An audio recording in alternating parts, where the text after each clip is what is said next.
Hello everyone, in today's video I will be narrating stories that I found off of Reddit. If you enjoyed this video, make sure you subscribe to my channel, like this video, and comment something down below. But without further ado, let's get straight into these stories.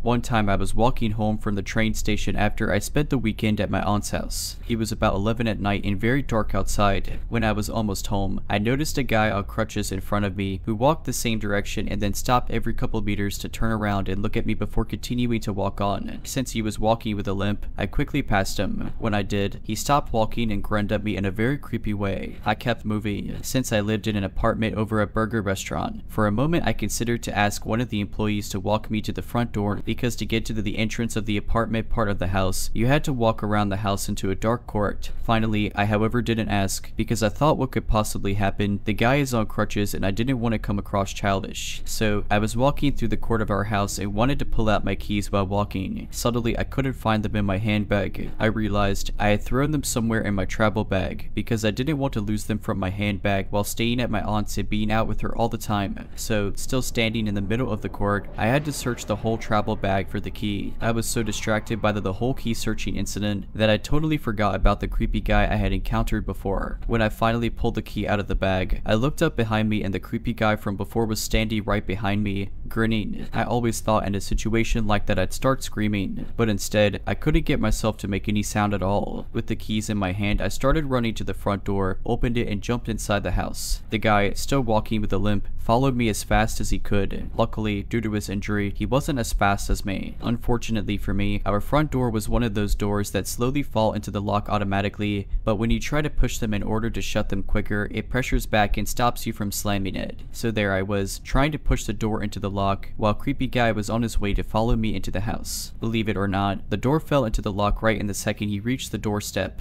Through the glass door, we just looked at each other, both breathing heavily from the race. He looked quite disappointed. I quickly ran upstairs to my apartment and locked myself in it. Later that night, I looked outside my window and I saw that same man walking up and down the road in front of the house. He stayed there for about 3 to 4 hours after the incident. I can't tell you what it was that made me not call the cops. I guess I was like, after all, nothing happened. What can they do about it? After that, I didn't feel safe in my home anymore because I knew that he knew where I lived. I only left my apartment when being picked up or dropped off and made sure to be home before it was turning dark every day for 2 weeks. Finally, I decided to go to the police and tell them about it to ask whether they could keep a special eye on the neighborhood for a bit. I went to the police station and it happened exactly what I feared. They took notes and said, "We can't really do anything about it now. You should have called before, but we'll make a note." A couple days passed and suddenly I get a call back from another police officer who asks me a lot about what happened. He then tells me that they've been looking for the guy on crutches for months already because he assaulted several girls in our town, followed them into their apartments, and even slept in front of their doors. He had been in police custody before, got out, and violated probation. He had some kind of mental illness too. The police officer told me to immediately call in case the guy showed up again. He luckily never did. It was only then that I understood the seriousness of the situation and realized that I most likely escaped an attempted assault in some sort of way by just an inch. I in a way really didn't believe myself that the whole thing had actually happened before the police guy called me back. This was 5 years ago, but I still think about it from time to time and it still gives me creeps.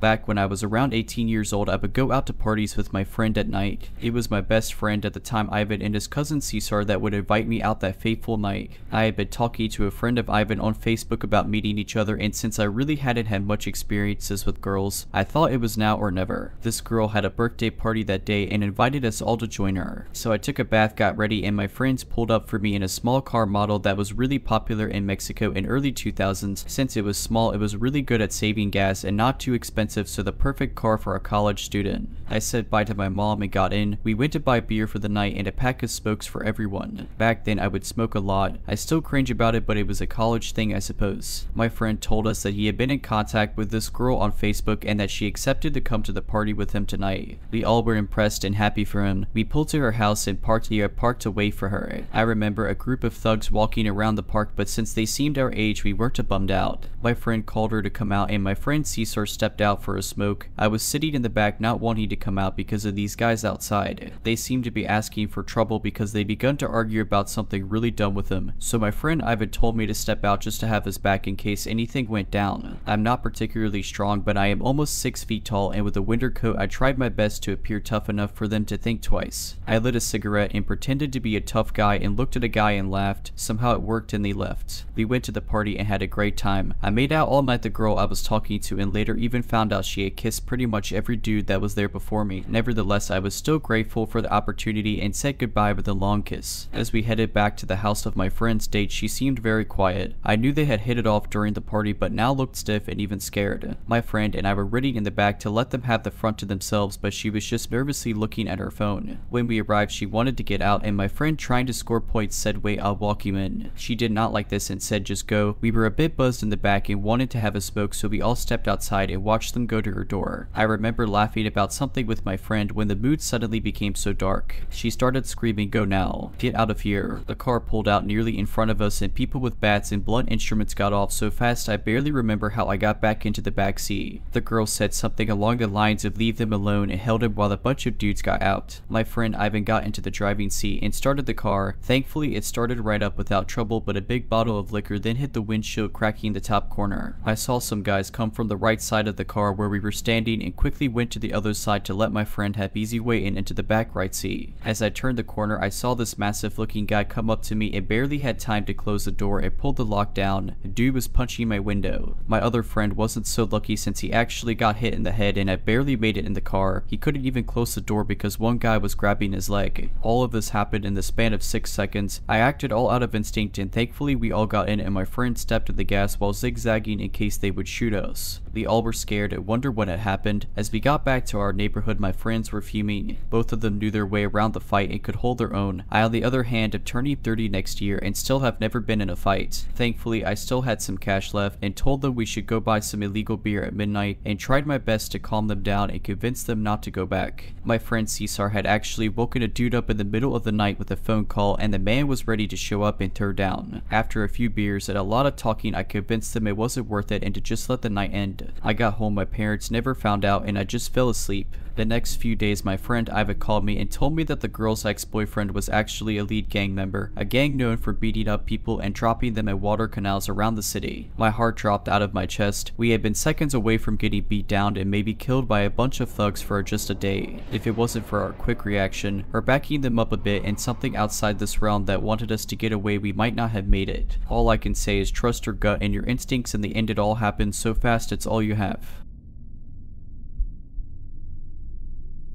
15 years ago, I made one of the worst decisions of my life. I began dealing for a well-known biker gang. Though I wasn't a member, but I had connections to one of their members through my mutual friend, Josh. I had a short history in dealing years before but got clean and walked the straight narrow road. I worked 3 jobs and was saving for college. However, tragedy struck when a very close relative of mine was murdered by her new husband while they were traveling in his home country. What made this even more difficult is that they had canceled their life insurance, so the cost of returning them to our country and the funeral arrangements fell on me and 2 other close relatives. Now, this isn't an excuse for what I did. I just wanted to provide some context to what was going through my head when I met with Josh and asked to set up a meeting with his relative Mike, who was a member of a well-known biker gang, so that I could get back on my feet financially. If you're asking yourself why I didn't just pursue one of the millions of other avenues for financial assistance, it's because I was young, stupid, and wanted to replace that lost feeling with something I thought would make me feel better about myself at the time. So I gathered a team of hand-picked dealers at my house and waited for Mike to come by and discuss business, and soon enough he arrives with 2 pounds of weed in front of me. My plan was to only involve myself by distributing to my runners so that I could work my regular jobs while making a passive income. A quick side note, I had known Mike for about a year at this point, which is why so much was given up front. The term front means to loan and the term runner refers to a dealer who works for you. Things went well over the next year and a half. My team expanded, I was making a ton of money, I sold the weed to my runners by the ounce,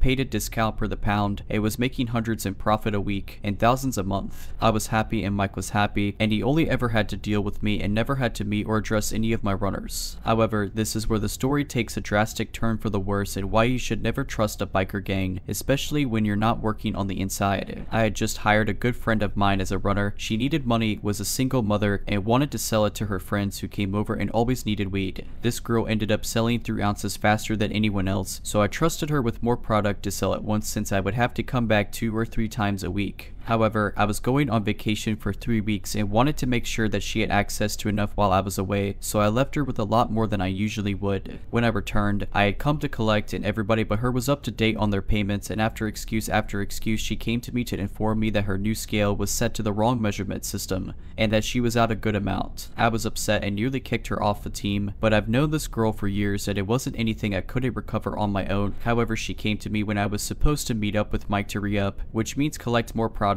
and because this took a lot longer than I thought, I was late to meet him. Now, remember when I said that you should never trust a biker unless you operate on the inside? I met up with Mike to let him know what happened, apologized for being late, and informed him that the situation had been dealt with, but Mike was furious. He tells me that, because I was late, he was late meeting his connect for the weed, and since he was late, this connect would never deal with him again. He told me to meet him at Josh's house and to bring who was responsible for making me late, and if I didn't bring them, then I would be held accountable because this connect had made him $5,000 per week in profit. Yes, you read that right. This man told me that him being late wants to solve a profitable relationship with a connect that earned him $5,000 per week a week. I already knew what this meant for my runner. We were good friends, and there's no way I was going to allow a single mother to go through what I knew was coming. So I showed up to Josh's house on my own and waited for Mike. I sat on Josh's couch for what felt like hours by myself and uncertain of the extent of what was going to happen. Then Mike walks in, greets Josh, talks with his partners a bit while completely ignoring me. First 5 minutes go by, then 10 minutes go by, then Mike walks over and I remember waking up on the floor. From what I was told, Mike hit me across the head and I blacked out.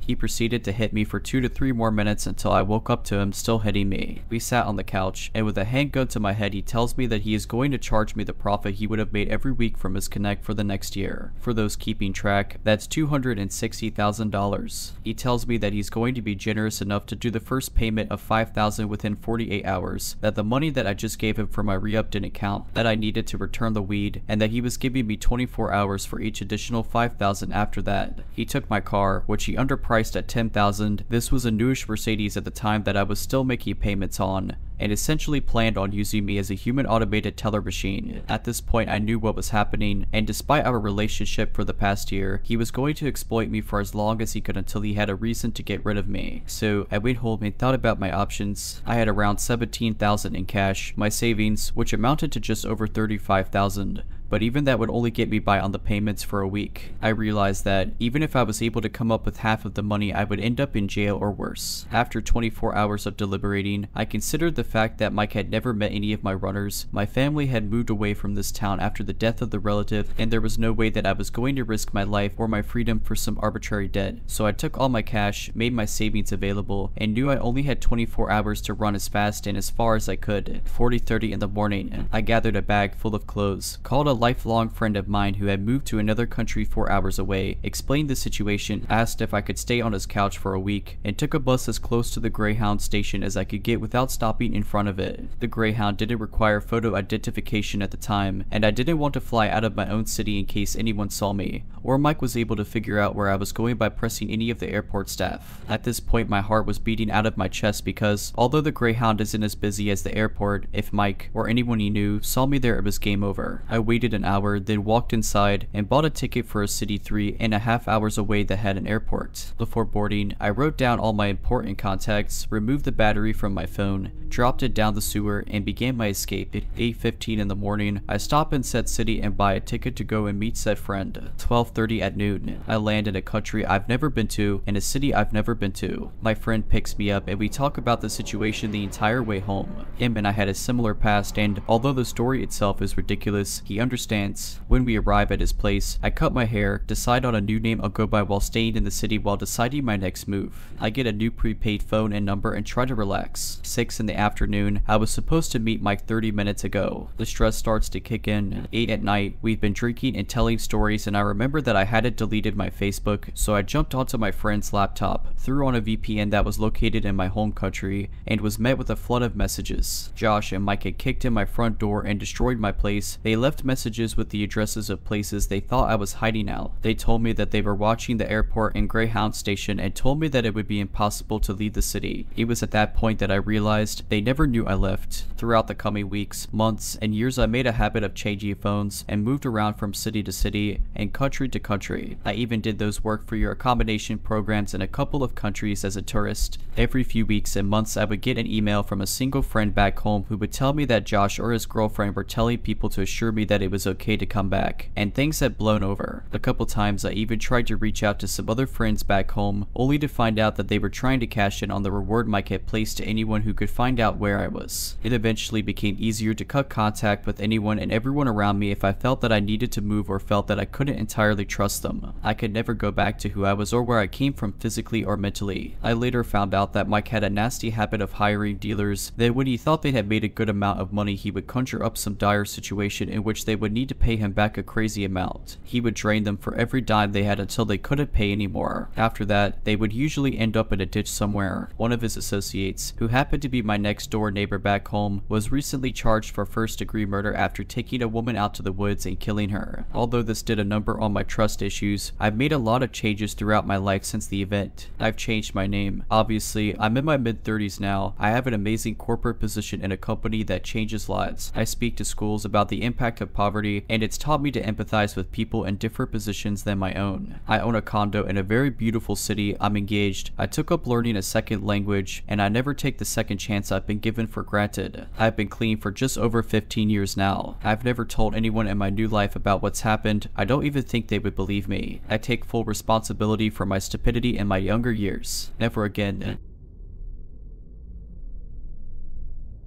If you're liking this video, all I ask is that you make sure to subscribe to my channel and like this video. Thank you.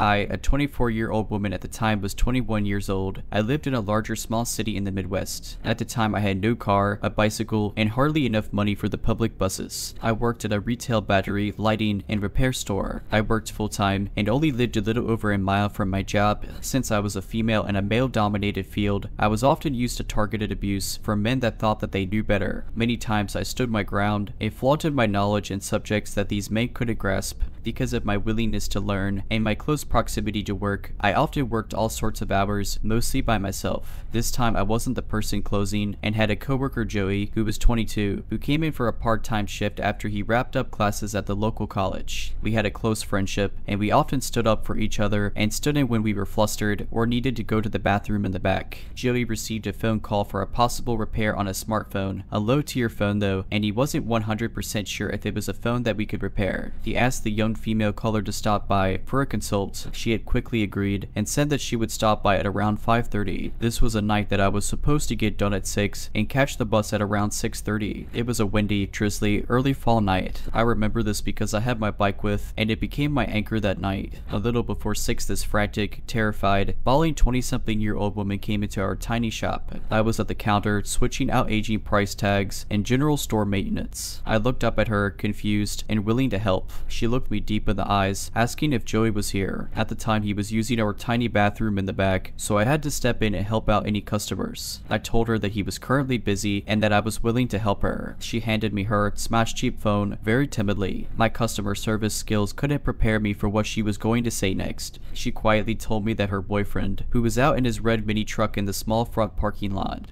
had gotten angry and smashed her phone when she tried to call her sister that afternoon. I took the backing off of the phone and tried to research the model for any possible screen repair. No results found. I tried to hand her back the destroyed phone, and she pushed it back in my hands with a pleading look. Then the honking commenced. There was this light drizzle outside, so our front glass door was covered in beaded drops and was slightly fogged over. I couldn't see who was honking out there. I told her again that I couldn't help, and for her to try our cell phone repair competitor down the road. The tears started to really flowed down her cheeks, and I was freaked out at this point. She kept throwing glances behind her, and the honky would not stop. I shook with fear and rage at this point. I, myself, was in a domestic abuse situation at the time, and knew what this girl was experiencing. I broke my locked stare at her, and tried to look in our system a second time for a replacement screen. Nothing again. I looked up from our computer, and saw a shadowy figure of a young man pacing in front of the store. I was just happy that the honking stopped, but I was increasingly shooken up. My whole body vibrated with fear, and I whispered across the counter if she needed me to call the police. She slammed her hands down on the counter and said that I couldn't do that. She begged me not to. At this point, Joey came out from the back and asked me what all of the honky was from. We had a lot of elderly, farmers, lazy, and disabled customers that would honk their horns for us to pick up heavy battery cores from their cars. He thought that it was one of those situations, but with the looks on our faces, he knew something horrifying was happening. The young guy stopped pacing outside and began banging on our front door. Joey took the girl's phone from my hands and said for me to go in the back and lock the back employee-only doors. I did what I was told and grabbed my bag, my bike, and my jacket. I looked at the clock in the back and it reads 6:14. I spent 15 minutes with this girl, both of us feeling like trapped animals. Joey did bodybuilding during his free time and was a gentle knock of 14 short but stocky Asian guy. I was a short, obese, kind lady that would respond either of two ways, like a doormat or ready to stand my ground. I knew that I couldn't fight a customer and neither could Joey, not because of physical reasons. We'd lose our jobs and had no idea what to do. The young guy threw the door open and the wind kept the door open. He had this manic, hateful look about him. A total predator he was. He was slim but muscular, early to mid-20s, and was soaked by the rain. He took the broken phone off the counter and took the girl in tow. He hurled insults at us and I gave the girl a pitted look. He slammed the door back shut and both Joey and I stood in absolute silence. He snapped out of it and ran to the front door and locked it. I told Joey to call our manager from our store landline and stood around while he did. I noticed that the guy had moved his truck to directly in front of our door. He was watching us from his truck, watching us behind the counter as we were on the phone with our manager. I had to leave to get home. The last possible bus came at 6:42 and I couldn't pedal my way home in the weather and all of the circumstances that had just occurred. The time was around 6:18 and I just needed to cross the busy highway and down the sidewalk by 1/8 of a mile to the nearest bus stop.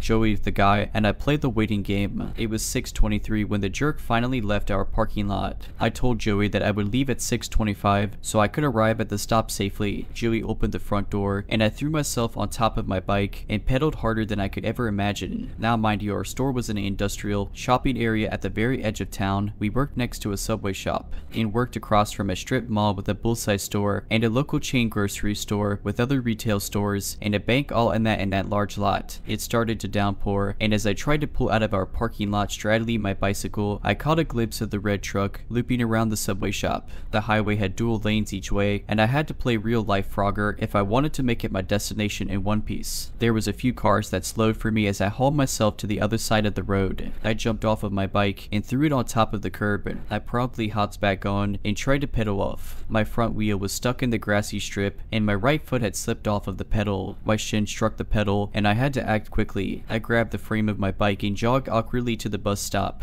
The red truck pulled into the bank parking lot, of which I had just passed. The truck pulled around and went out through the entrance across from the Subway shop and took the closest lane to me. He went at a crawl and turned at the red light so he could circle the main parking lot of the shopping center. There were 3 ways to get into that parking lot. One to the left, one in the center, which was slightly off to the right across of the Subway shop, and the other far to the right next to the grocery store. I stuck to the sidewalks since it felt safer and was in front of people. The truck patrolled the parking lot, the hunter stalking its prey. I felt cold, sore, and cornered just like an injured animal. There was a couple of cars that pulled into the left entrance of the parking lot, causing the truck to stop from re-entering the lot again. I almost collapsed in the small bus stop and I felt my phone buzz. I saw that it read Joey, so I rested my bike on my person to answer the call. Joey told me that he was watching, and even though he had an elderly couple in the store that he was helping, that he wouldn't allow the guy to hurt me. I started to cry. All of this had just gotten to me. The red truck looped around once again and again. I saw the bus pull up early at 6:39 and I couldn't be happier. I knew the driver since I used the buses to get around town, errand shopping, and to get to and from work. I had my stupid bike to worry about. I hung up the phone with Joey, putting my phone in my jacket pocket, and strapped down my bike in the rack that was in front of the bus. I struggled since I shook, and my bike was slick from the rain. I got on the bus and and turned to the open bus doors and saw that the truck took a left at the center entrance of the lot. I could finally let my guard down. I sat at the front of the bus and my hand shook at trying to get the $1.25 for the fare. The driver said that it was okay and that I could take my time with the change. I kept my backpack on and pulled my damn phone from my pocket, dialing Joey's number, letting him know that I was fine. In under 15 minutes, I made it to my apartment safe, but deeply disturbed. I took my bike in so it wouldn't draw any attention to where I lived. All of this gave me an idea to leave my own domestic abuse situation a few months later when the pandemic took the world by storm. To this day, I wonder about that girl and hope that somebody more daring and stronger than me called the cops on her abuser, that she had the strength to leave that violent man, for her to write her own story and to recover from all of it. I'm currently doing significantly better in life and finally have my own car, and I live a couple of states away safely from my past life, even though I'm states away and it's been 3 years now. Let's not meet.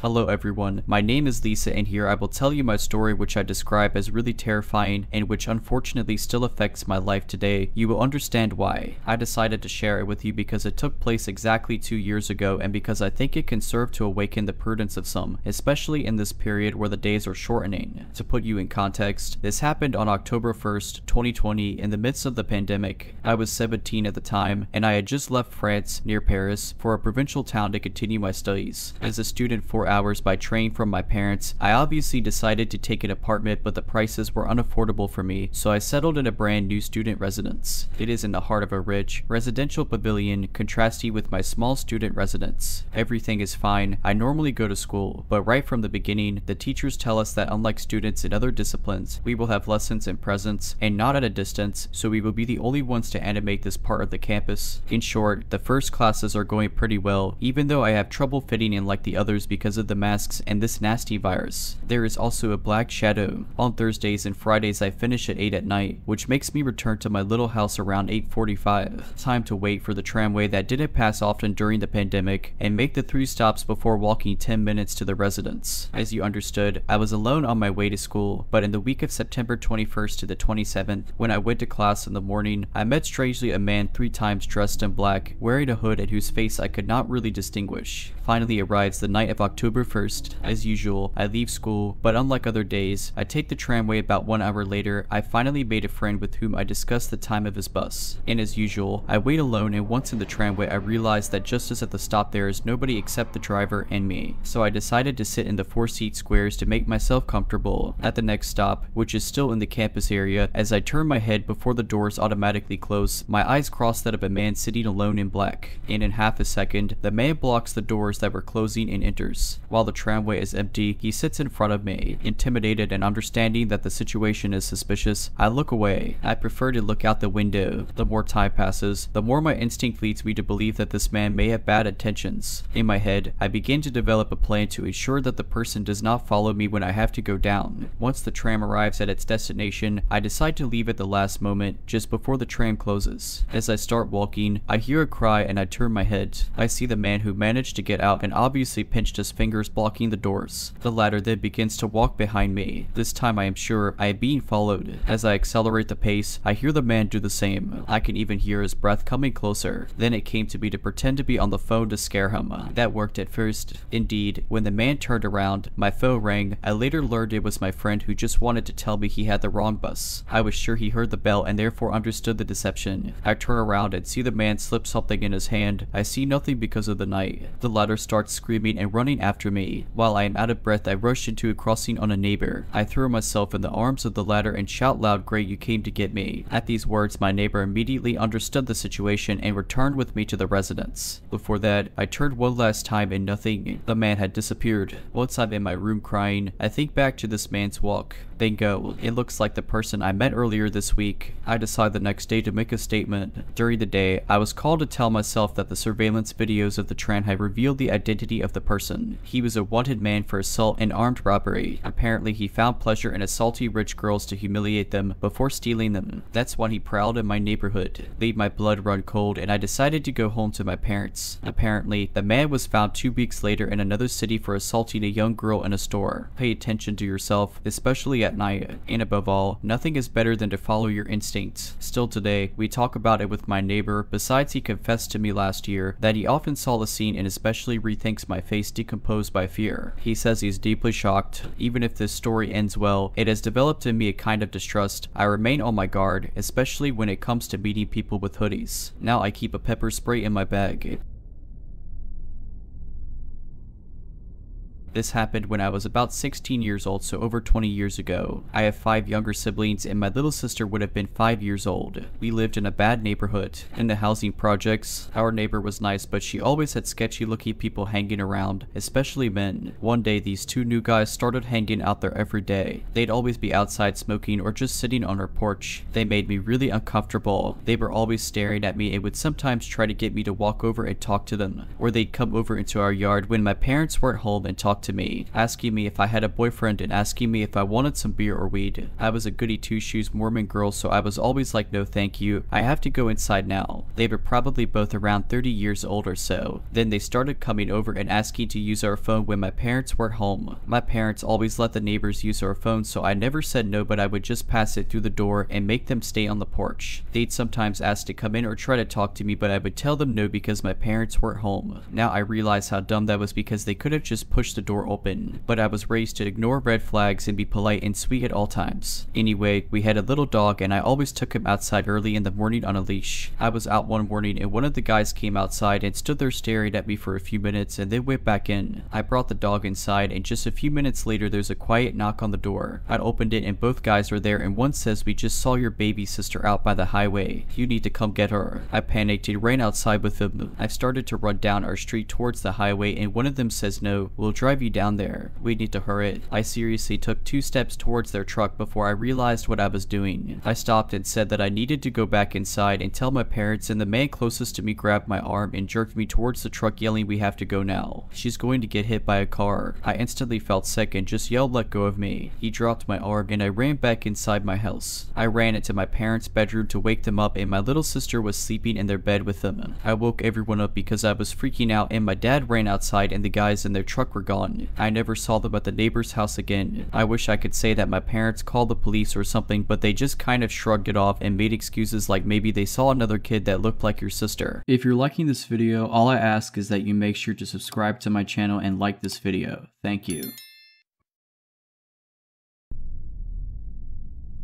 This was the worst 12 hours of my life. This is the first time I'm telling anyone the full story of what happened to me. I haven't told my partner, my therapist, my parents. No one knows the details. If there is anything that should be taken away from my story, it's this. Remember that you don't need to be polite to everyone you meet. The setting. In October 2018, I was 18 and my first year at university in a big city in the United Kingdom. I had always lived in the countryside before this, so I was never very street smart. About a year before I went to university, I had started a relationship with this guy, Jimmy, who is now my ex. It was my first real relationship and I thought the world of him, but it was not reciprocated in a loving and compassionate way. Jimmy started off as very emotionally abusive and got progressively worse, but that's a whole other story. At this point, Jimmy and I had been together just under a year and had applied to universities in the same city mostly by coincidence, and both moved to the same city. I wanted to have a proper student life, so got accommodation in a student block on the other side of the city to him. Jimmy had been using drugs for quite a while, initially starting off just smoking weed, but this progressed rapidly and by the time we were at university he was regularly doing a lot of hard drugs, plus smoking weed multiple times a day. Honestly, I don't think he was ever not high. When we moved to university we still saw each other every couple of days and he found a regular drug dealer, Mark, that he had been using continually since we got there in September. Jimmy used to buy from Mark multiple times a week, so on a handful of occasions I had briefly met him. Mark lived a lot closer to my student accommodation than to Jimmy's, so a couple of weeks before this all happened Jimmy had started picking up drugs from Mark when he came to see me, meaning Mark would often be outside of my accommodation. Jimmy had asked me a few times if I would pick up the drugs he bought from Mark, but I had always felt weird speaking to Mark on my own.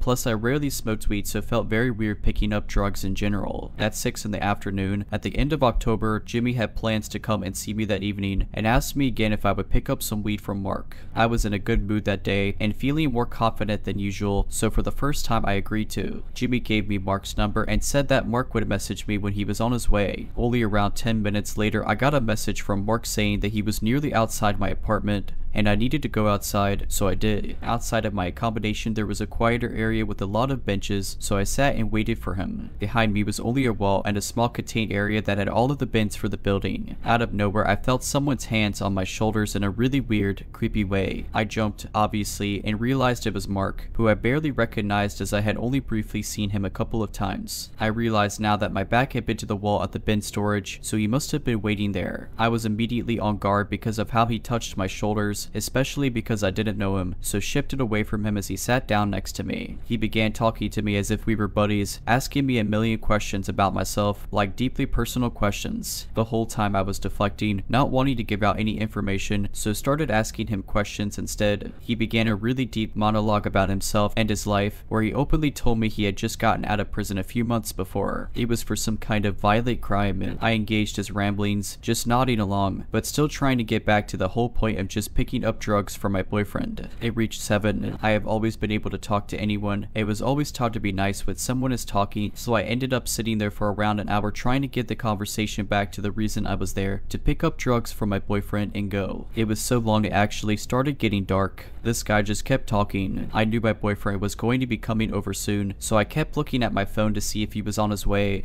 but he hadn't replied. Eventually, I told Mark that I needed to get back inside as I was meeting up with my boyfriend soon, and then going clubbing after with some friends, so I needed to get ready, and could I please just pick up the drugs? He then said, "Oh, well, I can't give them to you here. There are cameras everywhere. We can go inside so that I can give them to you." I witnessed him giving my boyfriend drugs in this same spot countless times before, so knew this was a lie. I didn't want Mark to come back to my apartment, so told him that he could go into the lobby of my building where there was a disabled bathroom, and he could give them to me there. He agreed and followed me inside. We went into the bathroom. It was a very large room, so I didn't have to be too close to him, and he locked the door behind us. He then began fiddling with something in his pocket, I assumed the drugs, but instead pulled down his trousers fully and started peeing in the toilet. I was hugely freaked out. This guy just started peeing, but I rationalized that there was no way he had any other motive because he had met me and my boyfriend together, so he knew I was in a relationship. I figured he just really needed to pay. I had kept my eyes shut the whole time, and when he flushed I thought that finally he would give me the drugs that I was there to collect. This whole thing had been going on for about an hour and a half by this point. He said, "I really want to roll myself a joint, but there's no space in here to do it. Can I come and roll it on your desk and then I'll give you Jimmy's stuff?" I asked again if he could just give it to me now, and he said no, saying that I was being rude for not inviting him in. By this point I was wanting to get ready to go out with my friends later that evening, and knew my boyfriend would be coming by any minute, so figured it'd be okay even though I didn't want this. It's worth noting that I was emotionally abused by my boyfriend and knew he would be mad at me if I didn't collect his drugs, or if I annoyed Mark because he was his favorite dealer. I honestly figured that Mark was harmless, despite him telling me he was a violent criminal, and just assured myself that he was only a bit creepy, it would be fine. It was now 8. Reluctantly, I took Mark up to my apartment, opened the door, and let him in. I said he had to roll his joint fast, because I had to get ready. Finally, he gave me the drugs that my boyfriend wanted, so I felt better at that point. He walked over to my desk, moved all my things to the side, and sat down, getting out the things to roll his joint. I cannot roll a joint, but I've seen Jimmy do it countless times, so know it doesn't take more than a minute or so. Mark keeps trying to talk to me, but at this point my answers are getting shorter and shorter. He rolls this joint so slowly I cannot even describe it. He then said, "Well, I can't smoke this outside, so is it cool if I just stay here and smoke it? It'll only take 5 minutes to smoke." I said no and told him again that I had to get ready. He replied, "It's okay, you can get ready with me here." By this point I was over it, messaged my boyfriend again to tell him to hurry up.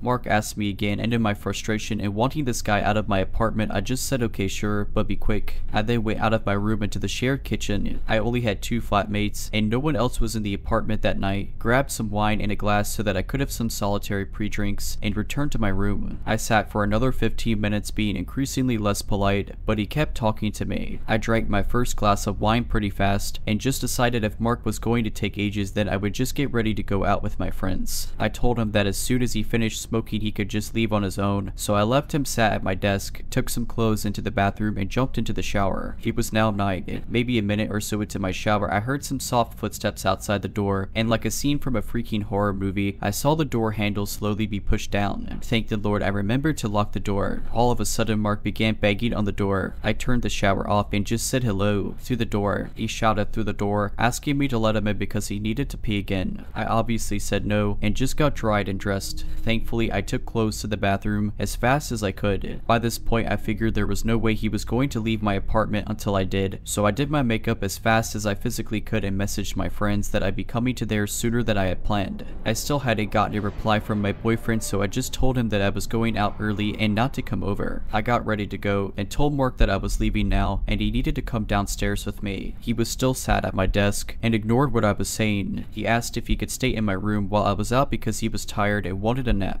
Finally, I was firm with him, and after a lot of convincing, he left with me. I made sure to order an Uber to my friend's place so that he couldn't try and walk with me, and by the time we got outside, my Uber was nearly there. He stood with me, looking over my shoulder at my phone the whole time. Then the Uber arrived, I got into it, and Mark straight up walked around the other side and got in. I was in disbelief and laughed, then told the Uber driver that I didn't know who this guy was, and that he wasn't getting in with me. The Uber driver was not as polite as me and told Mark to get out, and he did. It was now 10. I sat there on the way to my friend's house and finally felt calm that I had gotten away from Mark. I called my friend from the Uber and told her what happened, so she said she would come outside of her building to get me with a group of her flatmates. My friend's accommodation was not far from mine and took longer to get to by car than on foot because of the one-way system in the city, but I didn't care at this point. Maybe 10 to 15 minutes later I arrived, and my friend came over to my Uber, then brought me back to her group of friends. She had quite a few people with her, and I suddenly noticed that one of her male flatmates was talking to someone slightly away from the group. I looked over and suddenly realized he was talking Mark. I guess he was looking at the address when I had the Uber app open earlier. I whispered to my friend and she freaked out and went inside with me straight away. I was super freaked out that this guy wouldn't just leave me alone. He refused to leave my side for the last few hours, and now he had followed me to my friend's house. Honestly, I felt much safer now and met a few creeps in my time, so just decided to get over it by having a nice time with my friend. So we sat in her kitchen having a chat and some drinks. It was now 11.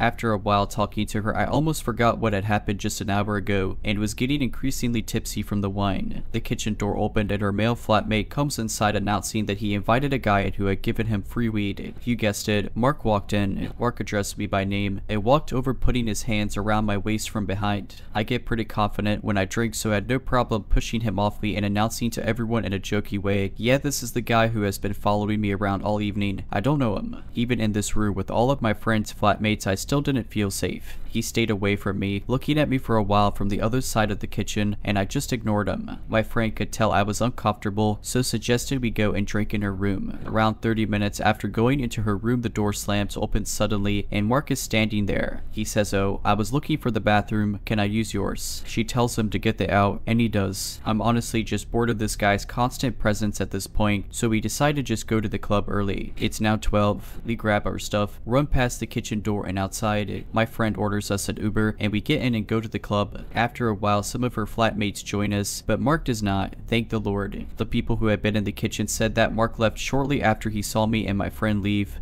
but there was no sign of him now. I just try and enjoy the night, but being a poor student, I can't afford any more drinks at the club. As I begin to sober up, I realize how shaken up and creeped out the whole evening made me, and I don't feel safe. It's now 2 at night. After only a couple of hours, I decide that I just want to go home and sleep because this whole experience freaked me out. I take an Uber back, use my key card to get into my apartment building, go upstairs and into my apartment. I stare getting ready for bed, put on some pajamas and started taking off my makeup. All of a sudden, I heard a loud knock on my door. I had no clue who it was, but since it was still early for a Friday night, I thought my boyfriend maybe finally decided to show up. My door didn't have a peephole, so I walked to the door in my pajamas, unlocked it planning to open it a tiny bit to see who he was, and then the door flew open so fast that I was pushed backwards into my apartment and then shoved into my room, which was directly across from the front door. In my panic, I froze, then looked up only to realize that Mark was now standing in my apartment. The realization started to sink in. Mark had just forced his way into my room, and I was trapped here with him. He was visibly angry and very high. He locked the door behind him and began rambling about how I was so rude for not inviting him in with my friends, for ignoring him, for not letting him in the Uber. I was terrified, so ran over to my bed and grabbed my phone. He walked over behind me and began grabbing me, touching me as much as he could, so I shouted at him to get off. He saw my phone in my hand and immediately smiled and told me to open the camera. I was terrified, so did as he said, and he said he wanted a picture of us together. I did as I was told and took a selfie with him while he posed with his arms around me and then kissing my cheek and my neck. He then screamed at me to unlock my phone, so I did. He made me open up my messages messages and send Jimmy the selfie of me and Mark sat next to each other on my bed, so I did. He waited for it to send and then grabbed my phone and put it down on the desk. He sat at my desk for the next 4 to 5 hours, talking at me continually, saying how I was so rude, I needed someone to teach me some manners, how I had to do what he said because he was older than me, how Jimmy wasn't good enough for me, how I was so beautiful, and how he knew that I needed to be with him. He told me that his girlfriend knew he had been at my house that evening and now she said he can't go home, and it was all my fault. The whole time I continued bargaining with him, trying to get him to leave, but it didn't work. Occasionally I would just lie down on my bed or sit and not speak. Each time I did, he would get up and wrap his arms around me or try and spoon me, stroking my face, trying to kiss me, and trying to take my clothes off and touch me. Every time I fought him off, and he would get angry again and go and sit at the desk and keep shouting. I knew that this guy has previously been in prison for some kind of violent crime, so I did not want to piss him off. I just sat there for hours and quietly sobbed, too scared of trying to leave because I would have had to walk past him to get to the door. I was out of options. I didn't know if I could get out without angering him. I couldn't call the police because he had my phone. My flatmates weren't, so my screams meant nothing. It was now 6 in the morning, and while he was sat at my desk, he kept smoking more weed or taking a line of whatever drug, so was becoming more and more out of it. He was becoming more sleepy as he smoked more weed, until I was able to speak between his ramblings, so I gently said I was going to the bathroom. I noticed he had his eyes partially closed and figured I only had one chance, so I took the opportunity and grabbed my phone off the desk as fast as I could, unlocked the door, and ran out the apartment. The one thing I will always remember is being in tears, pressing the button for the elevator to come probably about 50 times because I was so scared that he was going to come after me. As I got into the elevator, I heard him come out of my apartment, shouting my name, but the elevator doors closed as he looked at me. I was able to get downstairs and out the building. I ran around the corner of the building in my pajamas and manically dialed the number for the police, told them what happened and that this guy had been in prison until recently, and next thing I knew, around 5 police cars showed up. I was in such a state and called my boyfriend to tell him what happened. He was still awake and hadn't come to visit the night before because he was with a girl who was a friend, and said that now he didn't want to come to be with me because he had some weed on him and didn't want to be near the police. I told him to get to my place right now, and he reluctantly did. This is the aftermath. The police had to force entry to my apartment because Mark had locked himself in and barricaded the door. They arrested him and he ended up going to prison for drug charges, but not for what he did and tried to do to me. The police said they couldn't prosecute him because I had willingly let him into my apartment earlier in the night, and he hadn't physically done anything. After I had given my statements to the police, I went back inside to see that after I had escaped, my room was trashed.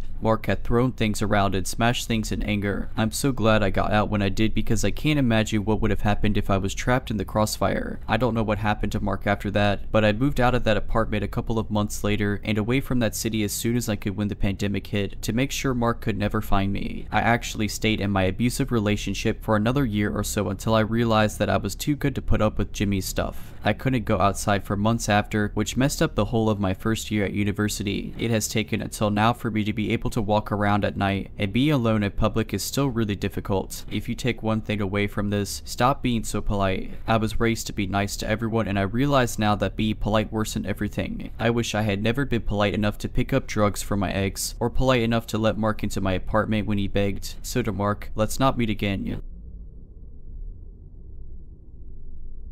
When I was a kid, my mom worked as a teacher and she was very close to a co-worker of hers who had a son around my age and of whom I, as well, was very close. When my mom or her friend would head out for the night, the other would take care of both of us kids, and basically it meant I spent half my time over there, and my friend spent half his time at my house, which was perfect and fun for us. We lived in different cities, but since that kind of system had been going on pretty much since forever, I grew up knowing my friend's city just as well as mine. His mom was well aware of that, so that being said, whenever we were going on a walk in their area, she'd let us wander around because she knew we'd always find our way back to her. My mom, though, was more cautious and always kept an eye on us, as she'd walk behind us to make sure she'd always be able to see us. I just wish her friend would have done the same. And one day, I had to be around 6 or 7 years old. We were going on a walk with my friend Marcus and his mom Katie. It was a very sunny day, and I was wearing a dress with embroidered flowers, and I had my blonde, long hair down. I often heard I was a pretty kid, even from strangers in the street, and besides making me and my my parents somewhat uncomfortable, nothing bad ever happened. During that walk, Katie was walking ahead of us and I was chatting and just fooling around with Marcus when he suddenly remembered something urgent to tell his mom, as urgent as something could be for an 8-year-old boy. He ran up to her and left me strolling behind for a couple of minutes, just as it already had happened 100 times prior. That time though, we were circling around a big camping site and we walked by the white vans and camping cars. One of those vans had its back doors open and there was a man, probably in his mid-40s, smoking a cigarette and leaning on the vehicle. He locked eyes with me as I was approaching, then saw that Katie and Marcus weren't paying much attention to me as they were already a couple of meters ahead. Then he proceeded to pull me by my arm close to him, and so I found myself with my body touching his. So weirded out that I didn't even say a word, although I knew Katie would have heard me if I called for help. He leaned toward me as he was obviously much taller than I was, muttering something I didn't get, and he winked at me and kissed me on the lips and then pulled me to the open doors of his van. At this point, if he had pushed me just a little, I would have fell in the truck. At this point, I just was too scared to even lift a finger, and even though I didn't understand everything that was going on, I knew it wasn't alright. He put his hands on the doors as to close the vehicle and I felt my heart sink. At that exact moment, some other man jogged towards us, in his 40s as well, waving hello to me and saying something along the lines of "I lost sight of you for a bit." I was so scared. He had a very friendly look on his face and was staring at me with great insistence and with a huge reassuring smile. And the van man awkwardly laughed and yanked me out of the way of the car, slamming the door shut. I ran to Katie as I heard the van go off and just acted as if nothing had happened. To this day, I never told that story to anyone, not to Katie or Marcus, not to my mom, nobody. I am 22 years old today, so to the friendly guy who obviously didn't lose sight of me or whatever but just probably saw everything and wanted to interfere, from the bottom of my heart, thank you. To the guy who surely would have abducted me and who was strangely okay with kissing a kid in public and in broad daylight, I'm not even in the mood to add anything to what happened, but everyone thinks the same thing as I do and I wish you the worst, and let's not ever meet again. If you're liking this video, all I ask is that you make sure to subscribe to my channel and like this video. Thank you. This happened a few weeks ago. I work at a petrol station. I have years experience in a previous one, so getting this job was just piece of cake, I guess. Only this was different. It's low working. Can you imagine 8 hours entirely by yourself, especially doing late shifts? So my shift started early afternoon, about maybe half an hour into my shift this guy walks in. I seen him before as he entered the shop the day before and randomly asked me if I had any shopping bags to spare. The guy was giving me some uncomfortable vibes, but luckily someone else was working with me that day for a short while, so I asked them to deal with that guy. My colleague said we don't have anything to spare you and told him bye. The guy leaves. Anyway, back to this very day, that guy walks in and I thought, what does he want now? Another handout. Of course, he just walks up to the desk and just starts chatting to me. He was asking me some advice about his living situation as he told me he used to be homeless. Since to me it's not really my place to give advice, plus I just really didn't want to be stuck talking to this guy, I just shrugged and told him to just sleep on it and have a think about things. And of course he left. He didn't enter the store to buy anything at all, just a chat, but thinking back I remembered that he asked me what time I got off and stupidly told him 11 at night. I got on with my shift as usual up until 9:30 at night he returns, but with another guy who may I say looked dodgy. All dressed in black hood up, the guy who entered the shop previously pokes his head into the door and asked if I do phone top-ups. We do, but something in my gut was telling me make him leave now. So I lied and told him we do not. So the guy and his dodgy friend hang outside the store for a bit while I was serving customers, then until the shop seemed quiet again they both entered the store and would look like they were looking all around the shop. I noticed the dodgy guy kept his hands in his pockets the whole time, and then that thought struck me, I'm getting robbed tonight. So I took some deep breaths and tried to keep calm and just thought of my training. I repeated in my head, just comply, give them what they want, then call police after they leave. But of course from the panic I thought to myself, better plan, so I stood ready with one hand under the desk hovering over the panic button. I thought to myself, the minute they pull a weapon out on me, hit the button as it's a silent alarm and show hands and comply and hope police arrive on time to catch them. Well, they just ended up buying a bottle of water, as of course I did notice there was someone still outside in their car. I felt a huge sigh of relief thinking they just wanted water, or they decided not to rob me because there's another person outside. They both leave the store but again hang around outside right by the door. Then I see the car drive away and I thought to myself, I don't want these guys in the store again, not while I'm completely alone. So I flipped the switch that automatically locks the main door. Half an hour passes. I had no customers and still the two guys are still hanging around outside. I call my boss to tell him what's going on and to give him a heads up that at some point I'm going to have to call the police and have them move them along as it's making me very anxious. Then another guy shows up and joins the guys all dressed in black and wearing masks. He also hands his friends masks too, then he makes his way around the back of the store. Then I realized guessed, the back door, the one I go out from to puff on my vape. I ran to the back door, slammed it shut and locked it. At this point I was scared for my life, as these guys stack around the place to which felt like an hour and a half. I hid in the office watching the cameras. I picked up the phone and dialed the non-emergency number for the police. At this point I was really freaking out, but of course I had to listen carefully while a bit on the phone was going through those press 1 for this. I couldn't focus as the next thing a colleague calls me on my mobile to check in on me. I told him what's happening, then I came out the office to take a peek, and of course those guys were right up to the window knocking to grab my attention. And yes, they saw me with 2 phones to my ears. They saw me. I said to my colleague on the phone that I came up with an idea. I put the phone I had making a call to the police down and kept my colleague on the phone. I said, listen, I'm going to see what they want. Stay on the phone. I'm going to put you on speaker. Stay quiet. Don't say a word. Just listen. If you hear me say the store is slow, you hang up and call the police. I mean, if that's me telling you I'm in danger. So I put him on speaker and hide my phone in my bra. I head to the window. What's up, guys? Can I help you? Guy, why is the door locked? That's because we're in night mode now. Door's locked, but I can surf through the hatch. What can I get you? They just look at each other and whisper amongst themselves. Guy, we'll just take some smokes and a lighter. Sure, 1 minute. I grab what they ask for and they push a $20 note through. I quickly grab the 20 and of course check it. Then I rang them up, but as I had their change ready, I saw one hand through the hatch. I dropped their change into that hand, avoiding contact. Okay, thank you, bye now. I stared them down. They finally leave for good. As soon as they were gone, I fell to the floor and burst out crying after holding in that fear for so long. I demanded that my shifts are to be changed to morning shifts after that night or I'm quitting.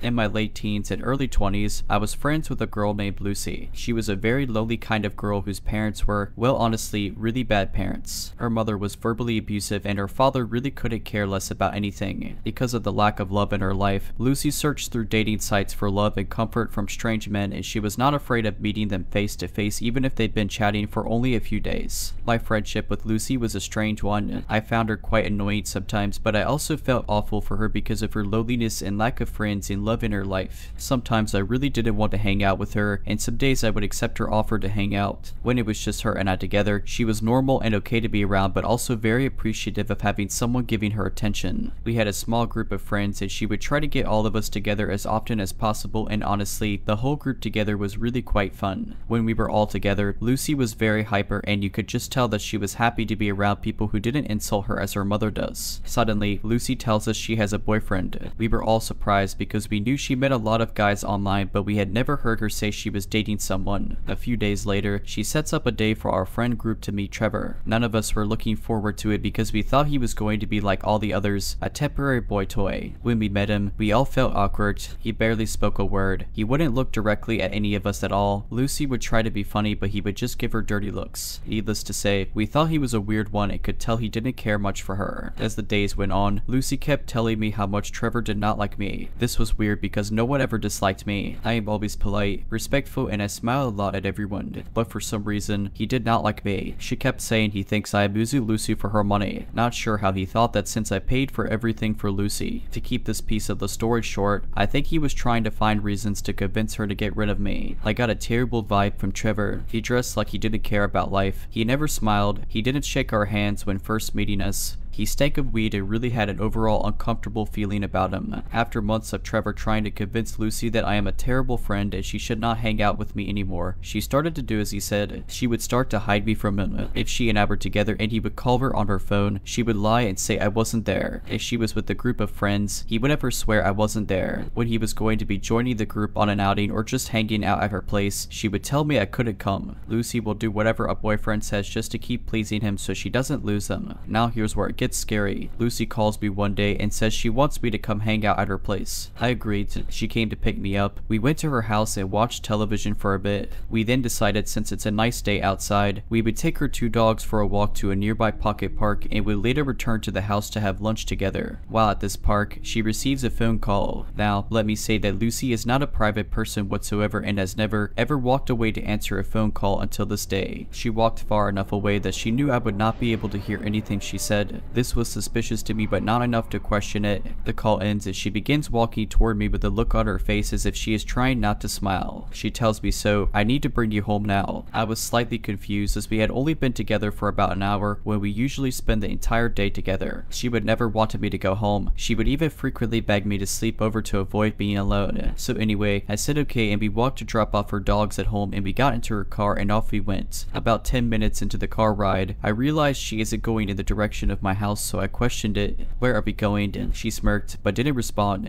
I asked again, laughing uncomfortably. "Seriously, where are we going?" She continued to smirk but didn't want to answer me. I started to realize she was heading in the direction of where her boyfriend lived. "Oh no." I asked one last time with anger in my voice, "Where are you taking me?" Her only response was bone-chilling to me. "Trevor wants to talk to you." Nope, I wasn't having any of this. I insisted and demanded she let me out of the car, but with her evil smirk and same response, she said it again, "It's okay. He just wants to talk to you." I was furious at this point because this creepy guy who looks like he wants to kill someone, who also despised me, wanted to talk to me. Why can't he talk to me on the phone? Why do I need to go to his sketchy apartment? She absolutely refused to let me out of the car. She had the doors locked, as if I wasn't able to unlock my passenger door. I waited until she reached a red light. I grabbed her wallet from the back seat and took out her bus pass and bolted out of the car. I had no idea where I was or where the nearest bus stop was, but I was not about to let her crazy boyfriend do whatever he wanted to me. She yelled for me to get back into the car, but of course, I ignored her. She sped off furiously. I immediately blocked her number on my phone. I removed her as my friend on social media and immediately warned the group of friends not to talk to her because she has gone nuts. I have not spoken to her since that very day, and she also lost the other 5 friends of the group as well. After this situation, Lucy, I hope you're truly lonely now.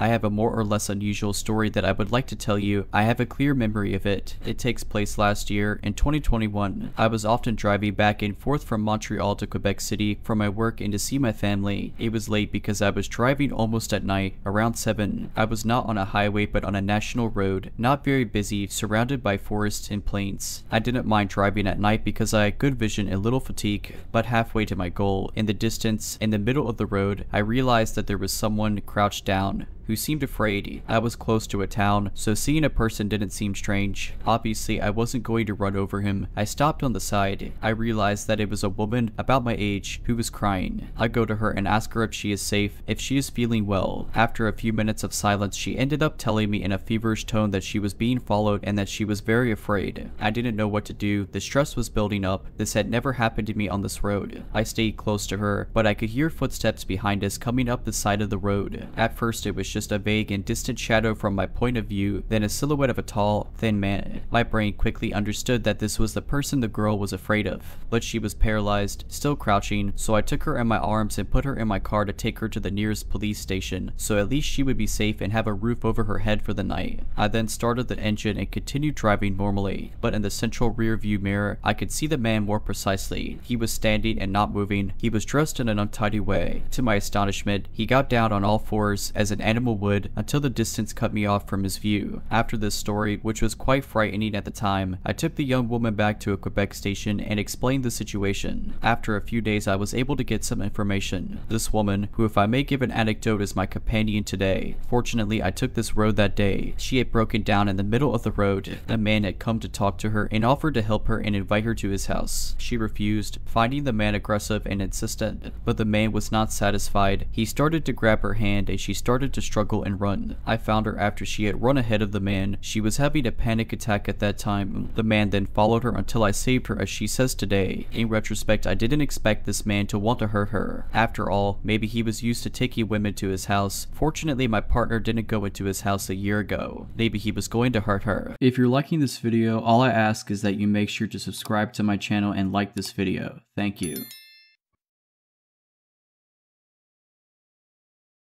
Over 4 years ago, I went to work at a warehouse in a small town as a quality control technician. I decided to leave after my health started to get worse physically, and I was diagnosed with panic disorder and severe anxiety after the situation that I'm about to tell you. This changed the way that I developed friendships after that job, that's for certain. So I started this job on April Fool's Day of 2019, which was odd to me. I had no kind of high expectation of the job. All I wanted was to do my job, get paid, and go home, as I had 2 children at home and many things that I could work on there. there. The job wasn't hard and it made pretty good money for all duties considered, so I really couldn't complain. I worked second shift for about 5 months and I went to day shift. While working on second shift, I kept to myself mostly until one day I met someone from one of the lines after we struck up a conversation about gaming. For the sake of anonymity, we'll name him John. Well, John was a pretty good guy and we had a lot of things in common. I went home that night and he popped up as a suggested friend on Facebook. Again, another oddity, so I decided to add him. When I did, we started talking more at work until he suggested that we should hang out, so we did hang out pretty frequently. We were friends for a month at this point, and one day he decided that he was going to introduce me to his partner. She seemed decent at first, super nice, didn't seem to be a judgmental type, so I was cool with her. From then on, I would hang out with him when my kids were spending time with my mother. One time, we were talking at a restaurant and he started to vent to me. Dude, she's such a jerk sometimes. The other day, I forgot to take the trash out and she threatened to stab me if I didn't. I've never been in a relationship where someone's threatened me, but she's got good intentions. Dude, when he said that to me, I was concerned, but of course, we had only been friends for a month, so I thought that maybe he was being morbid jokingly, so I chuckled at him.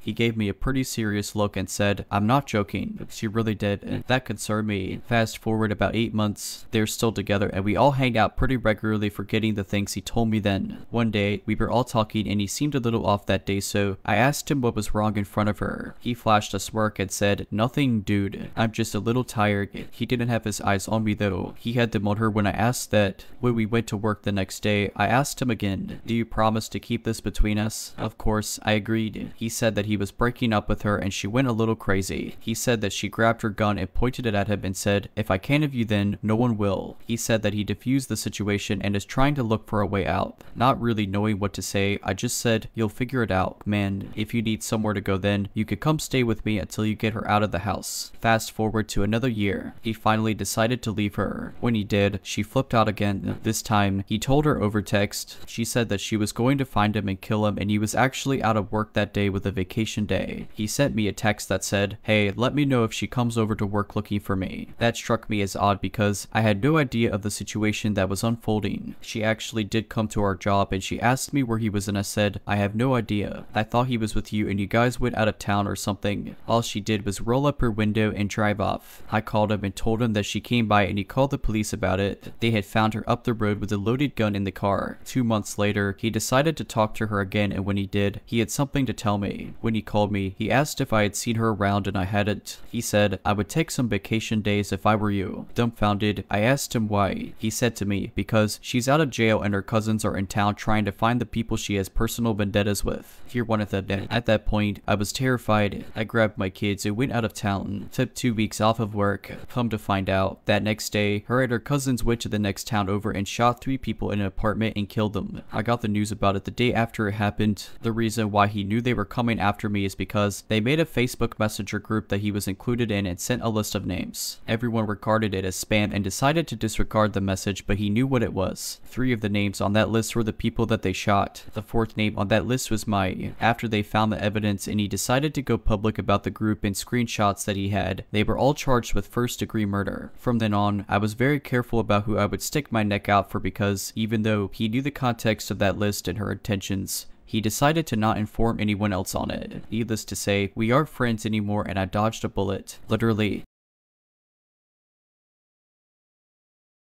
I grew up in a small, rural town where nothing ever happens. The sort of place where it wasn't unusual to leave your doors unlocked and your closest neighbors are a mile or so from your house. Our family also had this giant old cat, Tag, who was a bit of a drama king, but we loved him. One summer when I was around 9 or 10 years old, the cat starts going ballistic. Tag generally slept in my room curled up next to me until I fell asleep and then would get up to doing whatever cat things he did at night. Occasionally, he would meow or try to wake me up on unfortunate nights when he could see the bottom of his food bowl and needed a midnight snack. Usually if I ignored him, he would give up or rarely go try to wake up my mom instead. This night, however, he bangs against my parents' bedroom door until he gets in and is meowing loud enough to wake us up. Our bedroom doors were next to each other and I called a Tag to come to bed because it's about 2 in the morning. He is having none of it and is carrying on. My mom gets up, goes down to the kitchen, and then huffs back up with Tag on her heels still meowing insanely. She said his bowl had plenty of food and he just walked her to the door of the kitchen. Tag was an indoor and outdoor cat but had his his own cat door through the garage, so there was no need for one of us to let him out. My mom said my brother must have left the kitchen door open and just the screen door was shut, but she wasn't holding it open forever for the cat to just stand there and not go out. She shut the kitchen door and went back to sleep, firmly shutting her bedroom door this time so Tag couldn't let himself back into their room. I always kept treats for him in my room and offered him one, but he was still meowing at their door, trying to get them up. I grabbed him and brought him into my room and shut my door to try to get him to sleep. I lay in bed trying to go back to sleep and Tag meows at my door wanting back out. I finally open my door and he bolts back downstairs towards the kitchen, and that's when I heard what sounded like a door slamming. I have 3 older siblings though, and someone is always up watching television or running to the bathroom, so I think nothing of it. The cat finally stalks back into my room, but instead of curling up in my armpit like usual, he sat at the bottom of my bed staring at my door. I fell asleep until morning when some commotion wakes me up and I pad down to the kitchen to find my parents on the phone with the police. They got up as usual to get ready for work, and while making coffee my mom went to grab her rings from the little jewelry dish she had by the sink because she would take them off in the evenings to rinse dishes and load the dishwasher, but discovered the dish was empty this morning. Small town, so the sheriff sends a deputy over, and when my dad walks out to meet them, sees the ATV is missing from out back. The key is off the key ring. My brothers are all up at this point too, and we are all freaked out that while we were sleeping some robber came in and removed the ATV key and saw an opportunity to take my mom's rings. They were asking if we had any clue when it happened, and my parents say no. My mom asked my middle brother, who was a freshman in college and home for the summer, what time he ended up off the couch last night and if he heard anything. He said he went to bed at 10 or 11 and asked what she meant as his bedroom was in the basement and he wouldn't have heard anything in the kitchen. She said, but you were in the living room off the kitchen when I went to feed the cat and shut the door you left open, and I told you not to sleep on my couch and go to your bed as I went back upstairs. He told mom he was in the basement since dinner and never went out or came upstairs again. He watched a movie in the basement living room before going to bed in his own bedroom. She goes white and realizes that the cat must have been trying to warn us someone came into the house, and the robber dove onto the couch and covered up to hide when she came to the kitchen and exited after she went back to bed. The cops said for someone to be so brazen, they probably knew our family, knew our habits, but didn't count on the cat being so overprotective and had probably intended to steal more but was afraid the cat may wake the whole house. It has been over 20 years since this happened and the robber was never caught, but it is unnerving to think it was probably someone who had been to our home before as a friend. Thank God for our cat. If you're liking this video, all I ask is that you make sure to subscribe to my channel and like this video. Thank you.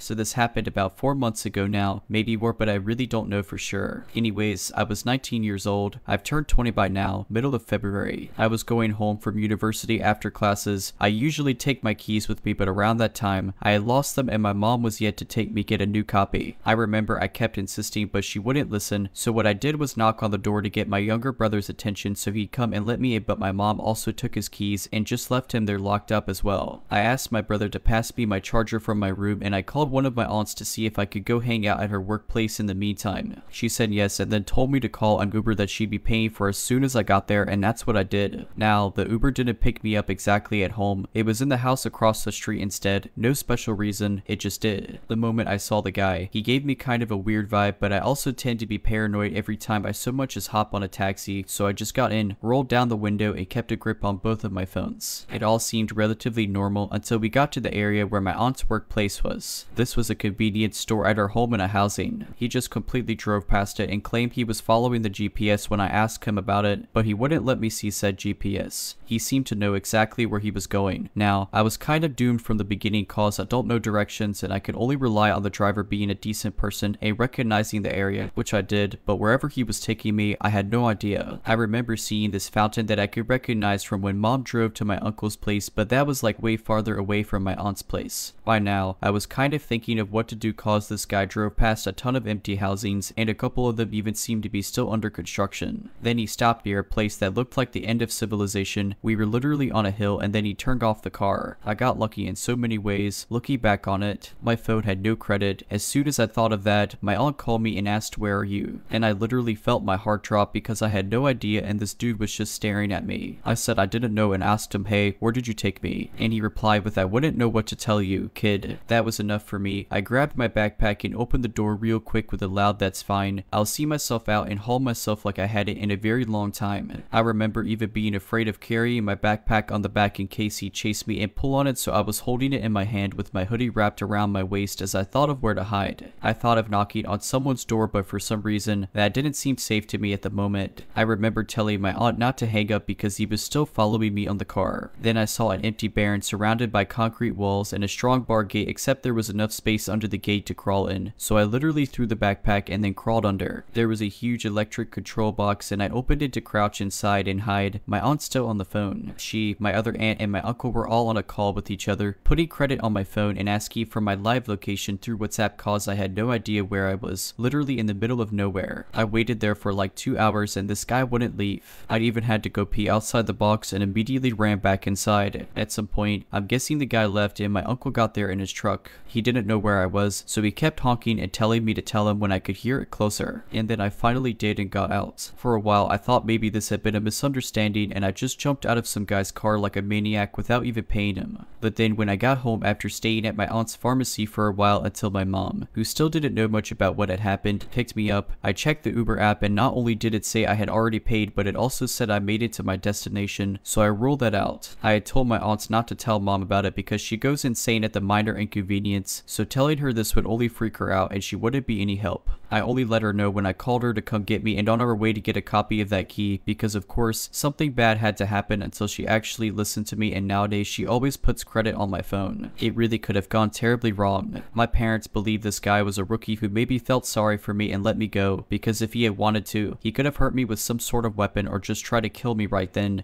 and there. I don't even know anymore. I sent his profile to all the girls I know so that if they ever happen to get him as their Uber driver they can cancel. Since then, I don't take Ubers anymore. Wherever this guy is right now, I don't want to ever meet him again.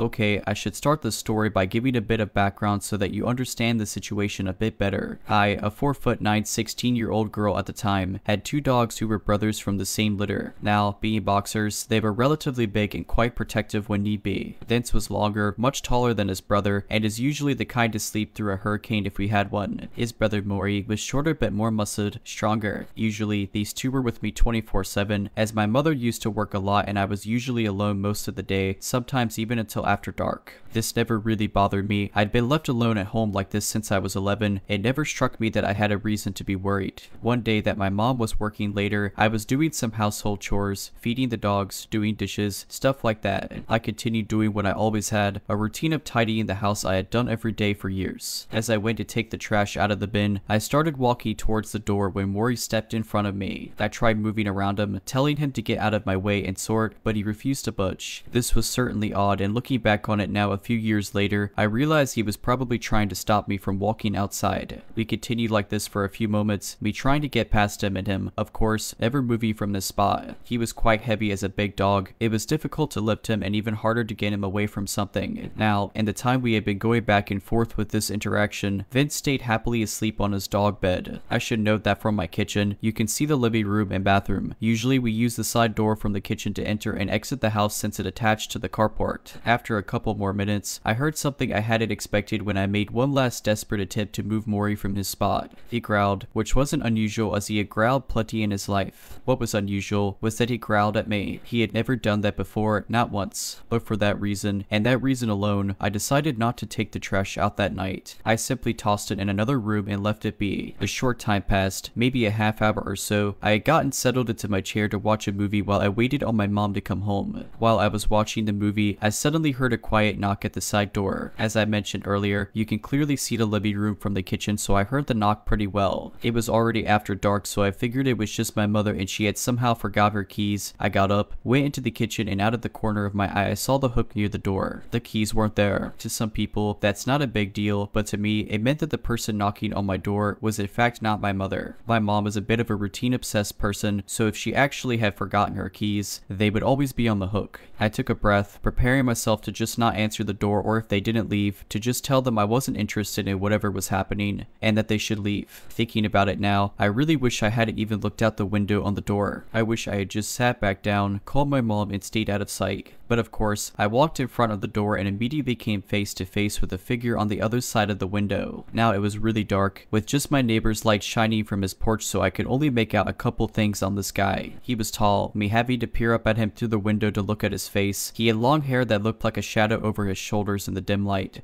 but the only facial feature I could really see were his eyes. God, I wish I hadn't seen them. I could see the spark of interest flare in them as he perked up when he saw me. They were wide and staring down at me. He took a step towards my door, stepping up on the first of 2 steps. I heard him say something along the lines of "My car broke down nearby. Could I come in and use your phone?" Immediately, I thought of every bad thing that I had ever heard happening to a teenager home alone and tried to compose my nerves. I'm not sure what it was, but something told me not to trust this man standing on the other side of my door. I shouted back a quick no and an apology, hoping he was telling the truth and would just go to the next house over. But he didn't. Instead, he simply said it again, quite a bit louder. I thought for a quick moment he hadn't heard me, but then again, I know now that he most likely had. So I instead became a bit more confident. "I'm sorry, I can't help you. Go to the next house," I shouted louder. For a moment he paused, as if contemplating what to do. Then he knocked again, louder than the first time I'd heard it. My heart rate increased as I stared at him. When I didn't react, he started to loudly bang against the door. I took a step back, praying to whatever god that he would either leave or my mom would be home early. I was usually a quiet girl, but my mom had a raptor knife. She could take him. He started to bang on the glass after a moment, my mind racing 1,000 miles an hour. Should I hide? Run? My phone was in the other room and I was scared to take my eyes off the guy. I was sure he would break through the glass. The banging was vibrating my eardrums, and apparently it was vibrating Maury's too. I saw him creeping up past the doorway, bending his head, teeth bared. He started to bark loudly. The guy stopped a moment, trying to see into the window at the floor where Maury stood. When he stopped barking, the guy mistakenly tried to jiggle the door handle. Now that's when Vince woke up. I swear to God, for a dog that was dead asleep 5 seconds prior, I'd never seen him move that fast. Ever. In only 2 seconds, Vince had his paws up on the door, growling like a hellhound at the devil's sight at this man outside my home. The guy jumped, fell back and bolted it. I heard him say something as he started to run and saw another shadow. My mom came home shortly after I had sprinted across my carport to my neighbor's. They called the police after I explained what had happened, and my neighbor had dragged his shotgun out before they even got there. He had insisted on looking for the guy. The police had said someone tried to pick the lock on my front door, but there was a lot of stuff in front of it and it was really old, so it didn't open anymore. I went to bed that night, uneasy and so very thankful I had 2 dogs who were not only strong and big,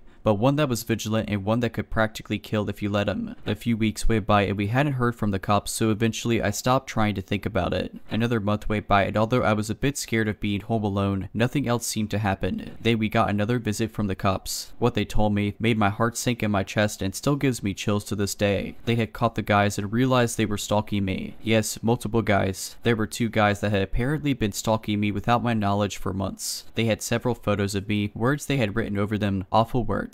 The police had been fairly adamant that I changed my locks since they caught 2 guys and there was evidence of a third. We moved shortly after that. I still pass by that house sometimes when I go to visit friends or do stuff around the area. A chill runs down my spine every time I do. To think that they never caught one of the guys was scary enough. The fact they tried to break into my house was worse, not to mention that I hadn't even known they were watching me. I still think about it even now a few years later. I dread what would have happened if my dogs weren't there, and I dread even worse about what they had planned to do if I had opened the door or they had successfully broken in. I suppose they weren't expecting my dogs since our backyard is fenced and they mostly stayed indoors since it was so hot where I lived. I thank the universe every day that I had them, especially now. My mom never worked until after dark again after that, which in all honesty was fine with me. So did the man they still haven't caught. Let's not meet. This is an old story, something that happened to me almost 20 years ago when I was 23. I was writing for a popular budget travel guidebook series and mainly worked in Central and Eastern Europe. Depending on the time of the year and which issues were being updated, I could be gone for several weeks or even several months at a time. I mainly traveled alone. I'd run into a few problems here and there, but my experiences were predominantly positive. I'd been working in the former Yugoslavia and was on my way to the Czech Republic from Sarajevo. It's a long journey by train, so I broke it up into several overnight stops, Zagreb first and then Budapest, making each leg around 8 hours. It was late January and bitter. There was probably a good 7 inches of snow on the ground, perhaps more in some places. I was exhausted and battling the remnants of the flu I picked up in Split. I left Zagreb in the late afternoon and expected to reach Budapest by around 10 at night. I bought my ticket in the travel center at the Zagreb train station. When I boarded the car, about half the compartments were empty, but there were definitely other people on it. Since the train wasn't crowded, I managed to find a compartment to myself, so I spread out a bit and prepared for a long ride. The first part of the ride was smooth.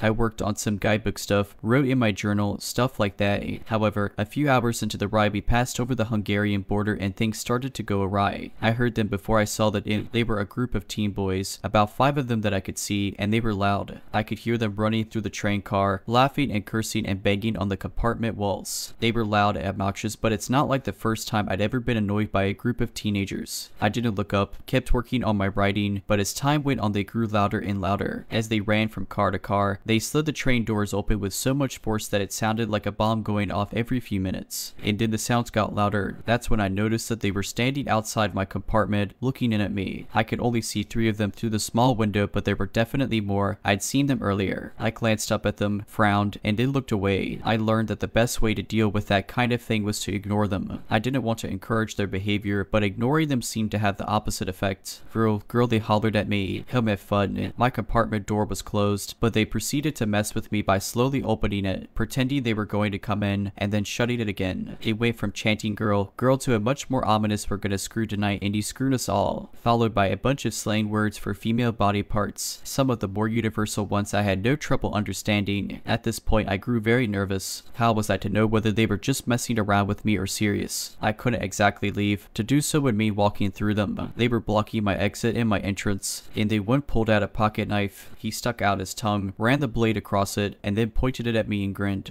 The guy next to him made hand gestures towards me and laughed. I tried not to show anything, but in my mind I was quickly taking stock of what items I absolutely had to take with me if I made a break for it. My lack of reaction angered the one with the knife, so he switched from licking it to using it to penetrate the circle he'd made with his thumb and forefinger. If you like, he called out, if you die. Part of me figured that they couldn't really do anything. There were other people in the train car, after all, and they'd hear me scream. Surely someone would come and help me, right? The conductor hadn't come through since we did the border crossing, so he was due for a trip as well. I figured I only had to get through the next few minutes and they'd get bored and leave. It was at this point that I noticed the curtain on the door window. I know it sounds crazy, but that's when I lost it. I left the curtain open so that people walking by could see that the compartment was occupied, but now all I could think is that if they came in, all they'd have to do was pull the curtain and nobody walking past would see what they were doing to me. At least one of them had a knife. They were all taller and bigger than me. I am 4'10" and weighed 98 pounds at the time, and they outnumbered me. I started to tear up. Would they kill me? Would I be seriously maimed? My daypack was in my lap, and the only things I had in there for weapons were a fingernail file and a butter knife. I reached into my bag and fumbled around until I had one in each hand,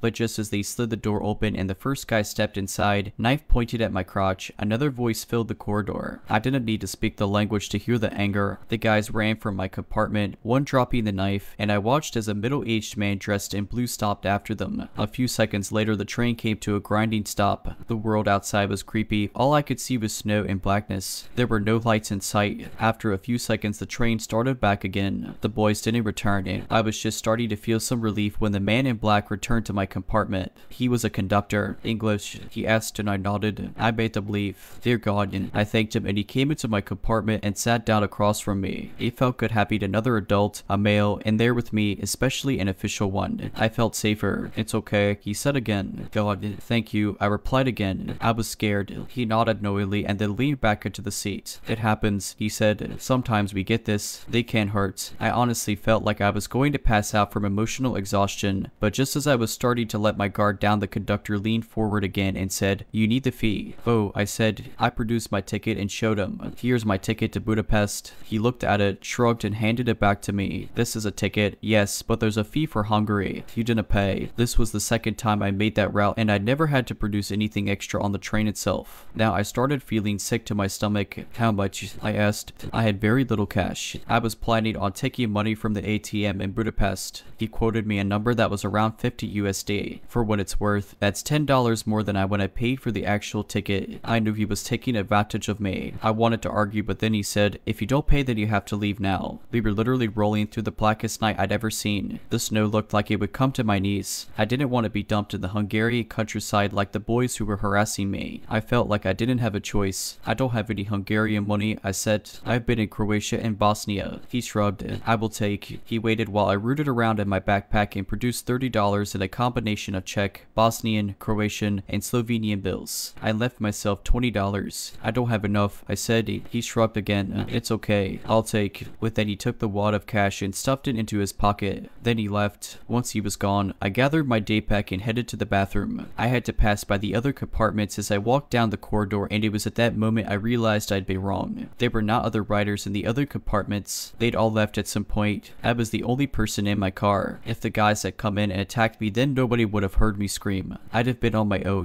I cried for 5 solid minutes into the tiny bathroom and then threw up in the metal sink. I never want to meet those guys or anyone like them again, and I could do without meeting the conductor again as well.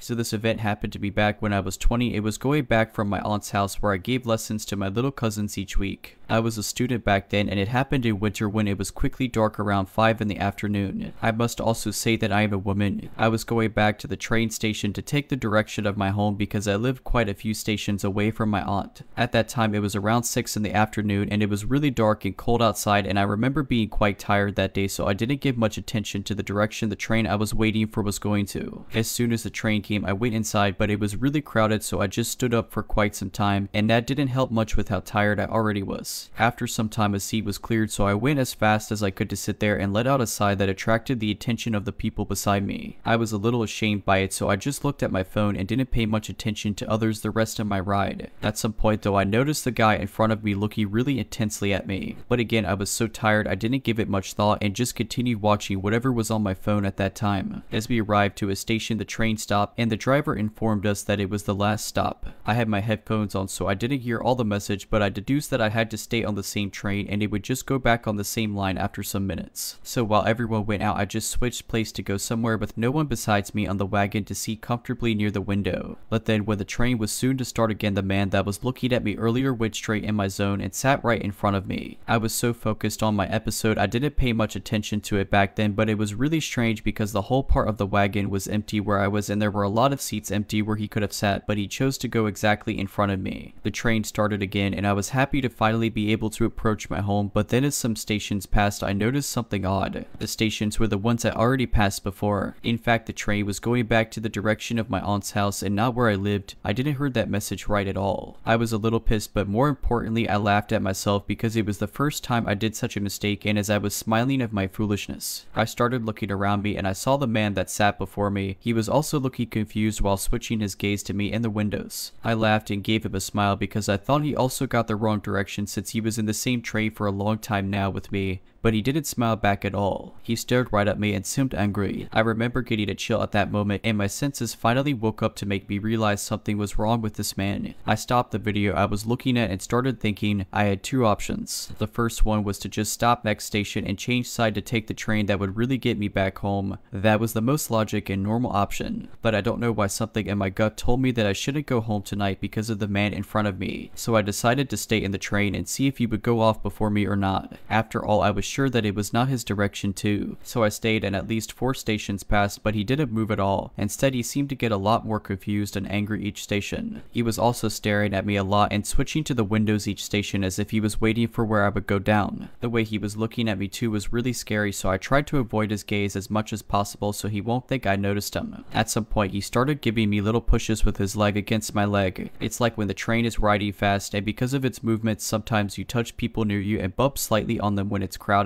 but of doing it was not natural at all because the train was not crowded and he had space to seat away from me. So after some time I was getting really awkward because of this, and even when I changed positions to be away from his legs, he would change too to touch me. It pissed me off, so I looked straight at him and then I knew I was in danger. He was looking at me with a big smile on his face as if the situation amused him. I was terrified, and when the train stopped again at a station I didn't think and just jumped off my seat and went out. but he followed me. I was really scared and didn't know what to do. I really didn't want him to follow me home because I lived in a really secluded place, and if he were to follow me at some point he could have done anything to me near my home, as there would be no one to hear me or help me. I was thinking fast, and then I got an idea. I stayed near the train before the door closed and walked near it like nothing happened. He was still following me and looking at me, but I tried to remain calm. Then when I heard the sound of the door closing, I jumped inside the wagon again, and because it was right when the door was closing he couldn't get in on time. I saw him looking at the doors in shock, and then he looked at me like he wanted to kill me. I went to sit back and kept looking at him to see what he would do. He seemed so angry I was scared he would just break off glass and jump right at my neck. The train finally started again, and it was gradually getting away from the platform, but he kept looking at me with furious eyes and following it the whole time. When the train finally passed that station, I started breathing normally again. After that I stayed on a few stations and finally got off and changed sides to take a train in direction of my home. I was looking behind me the whole time and ran home as fast as I could, and only when I was in my room I realized what just happened. That event was really a change for me, as I was really carefree when I took the train or the subway, but from that time on I started being a lot more cautious of my surroundings, especially when going home at nighttime. So to the man I met in that train, let's not meet ever again, please. If you're liking this video, all I ask is that you make sure to subscribe to my channel and like this video. Thank you.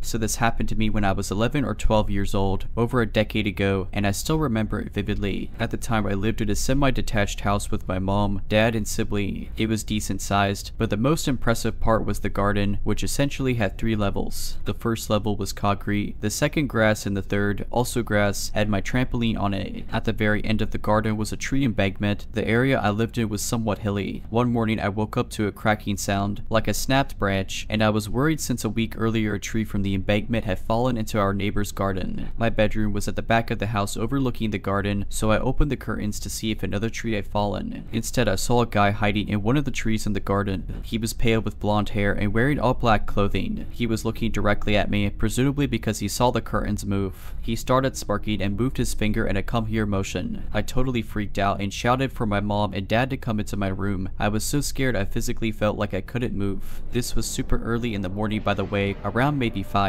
So it took my dad a good 30 seconds to get in my room, at which point the stranger had hid behind the trees. I remember being really shaken up. I was crying whilst I told my dad what happened. He went out into the back garden to see if he could spot the guy, but he was gone by that point. A bit of time passed and I'd started to forget about it. Then about 3 months after, my mom and I were watching television together after I'd finished school. The doorbell rang and my mom went to answer the door. I looked out the window of the living room where we were sat and saw a white van parked outside. It was the same van as my uncle's, so I walked out of the living room and into the hallway to greet him. When I got to the porch where my mom was stood, I realized it wasn't my uncle. It was the same guy I had seen in the garden a few months prior, and it really freaked me out. He noticed me as I walked behind my mom and gave me the same smirk as when he was in the garden. I wanted to say something to my mom, but I couldn't. I was freaking out inside. Anyway, he just asked my mom if she wanted work done on the drive. She said no, and he left, got back in the van, and drove off. He didn't give her a business card or anything. The van didn't have any company branding, and he didn't knock on any of the neighbors' doors. I told my mom that it was the same guy as soon as he went, and she started to feel uneasy about the situation too. A month or so after that, I got my first job doing the paper round. I had to deliver over 300 papers with my best friend at the time. It was getting towards winter, and it was dark by 4:30 in the afternoon. We'd been doing the job together for around a month when the one evening after school it was super dark and rainy. We were halfway through delivering the newspapers and a van started following us, driving really slow at the same pace we were walking. We clocked that it was following us after about a minute, and we started to panic as I noticed it was the same guy again. We left the newspaper trolley and started walking quite fast up the hill. We were about a 10-minute walk from my house. I rang my mom, who made me stay on the line while she left the house to meet us. She told us to go to the corner shop that we were about a minute away from. When we made it to the shop, the van sped off really fast. The police were called, who came to my house for a report. We told them everything. That was the last time I ever saw the creepy stranger, but I still remember what he looked like so vividly.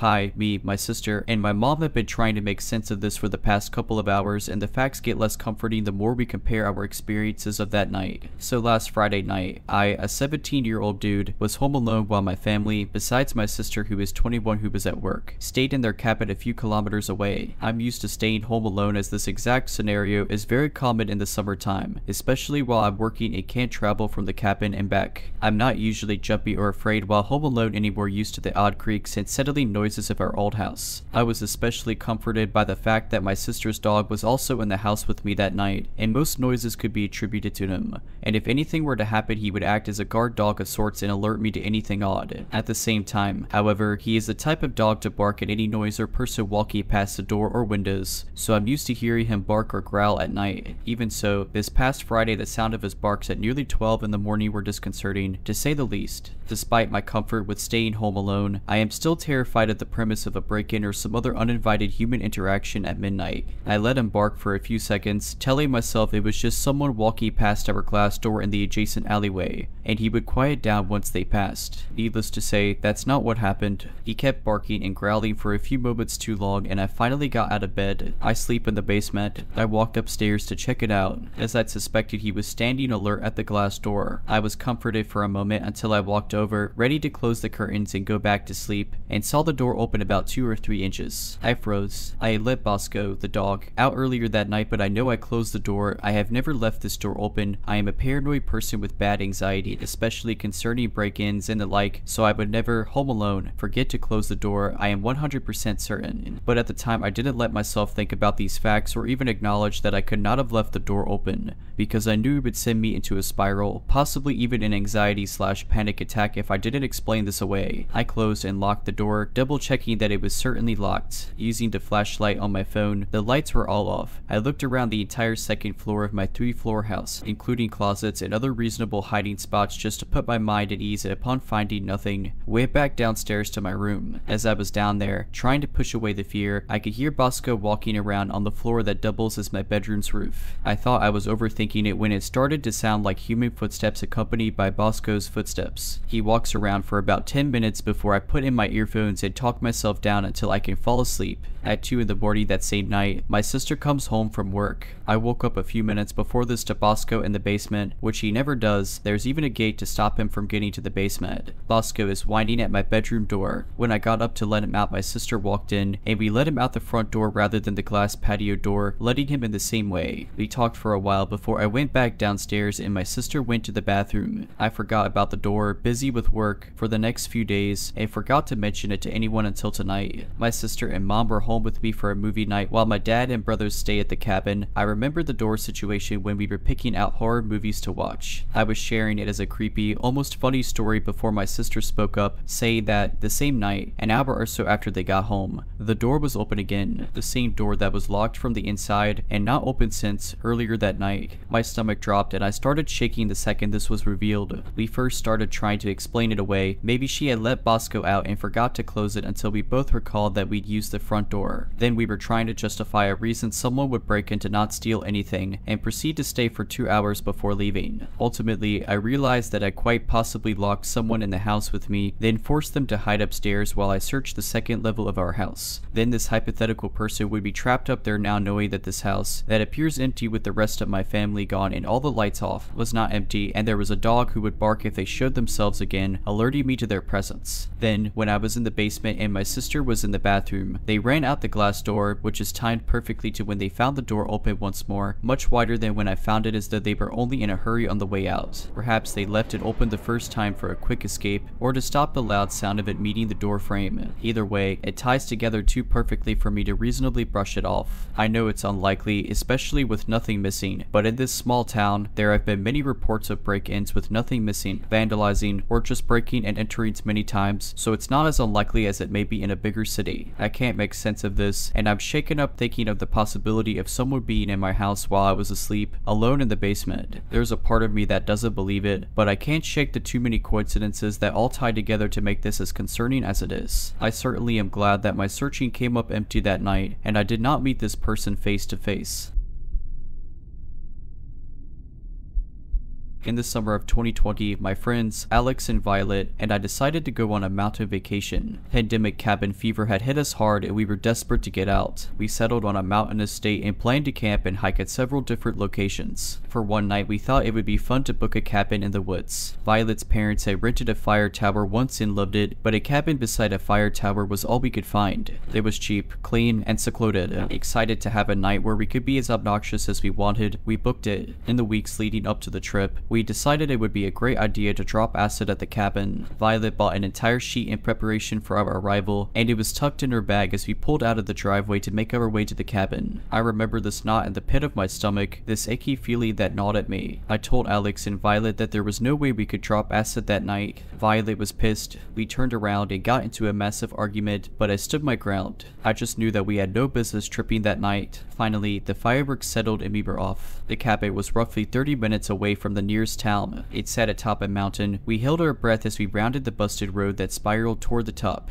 There were no pull-offs, no other campsites, just a long, windy road that led us to the cabin at the peak. We settled in and started a fire to keep warm. As dusk gave way to night, we heard the unmistakable noise of an engine on the road, then the flash of headlights. A side-by-side with 3 kids arrived and our nerves settled. They smiled, gave us a wave, climbed the fire tower, and left. We'd heard there may be occasional visitors to the fire tower, but they were the only ones who'd come by. We doused the fire and moved inside, heated some hot dogs until they were lukewarm, ate them fast, and sat in the silence. You don't know how quiet it is until you're in the middle of nowhere. You can hear every rustle of the leaves, the whisper of the wind through their branches. You get so used to white noise. Living in the city, there's always the hum of an air conditioner or the dim roar of traffic to focus on. Here, the closest thing to white noise was the sound of our own breathing. We jumped at every noise, too frightened to speak to one another, and finally, I'd had enough. I cracked a few wine coolers, passed them to Alex and Violet, and slapped a board game down on the table between our bunk beds. It didn't take long for us to loosen, and we were laughing, having the raucous good time we'd envisioned. Much soberer than we thought, but enough that we were able to ignore the rumble of the woods. Later, we'd all recall hearing noises in the background. The snap of a twig, the dim rumble of an engine. None of us wanted to rupture the air of nonchalance between us, so we ignored it, until a human hand reached up to the window between us and slapped it 3 times. We were screaming in an instant. Alex called the cops, put them on speakerphone, and handed his cell to me. He grabbed pokers from the fireplace and passed them out. Violet started calling family members and saying her last goodbyes. I held my breath and listened for any more noise. Whoever this was, whatever this was, would have heard us call the police, and now they were being careful to make a silent retreat. Dispatch arrived 20 minutes later, a lucky thing for a 1 in the morning emergency call, and had their dogs comb the mountain. Nothing. They suggested it may have been a bear, but I could tell from their faces that they didn't believe that for a second. We'd barely cooked those hot dogs, and why would a bear smack the window by a couple of screaming kids rather than the one closest to the pan we'd used to cook? Why would a bear knock on the window like a human? Why, when we screamed, did the bear make a stealthy retreat? They had no answers, but they had one anecdote. As they'd sped to us, they'd come across a car at the base of the mountain, but that was the only sign of life they'd seen. I remember my blood ran cold, but Violet and Alex were too frazzled to absorb the weight of what they'd said.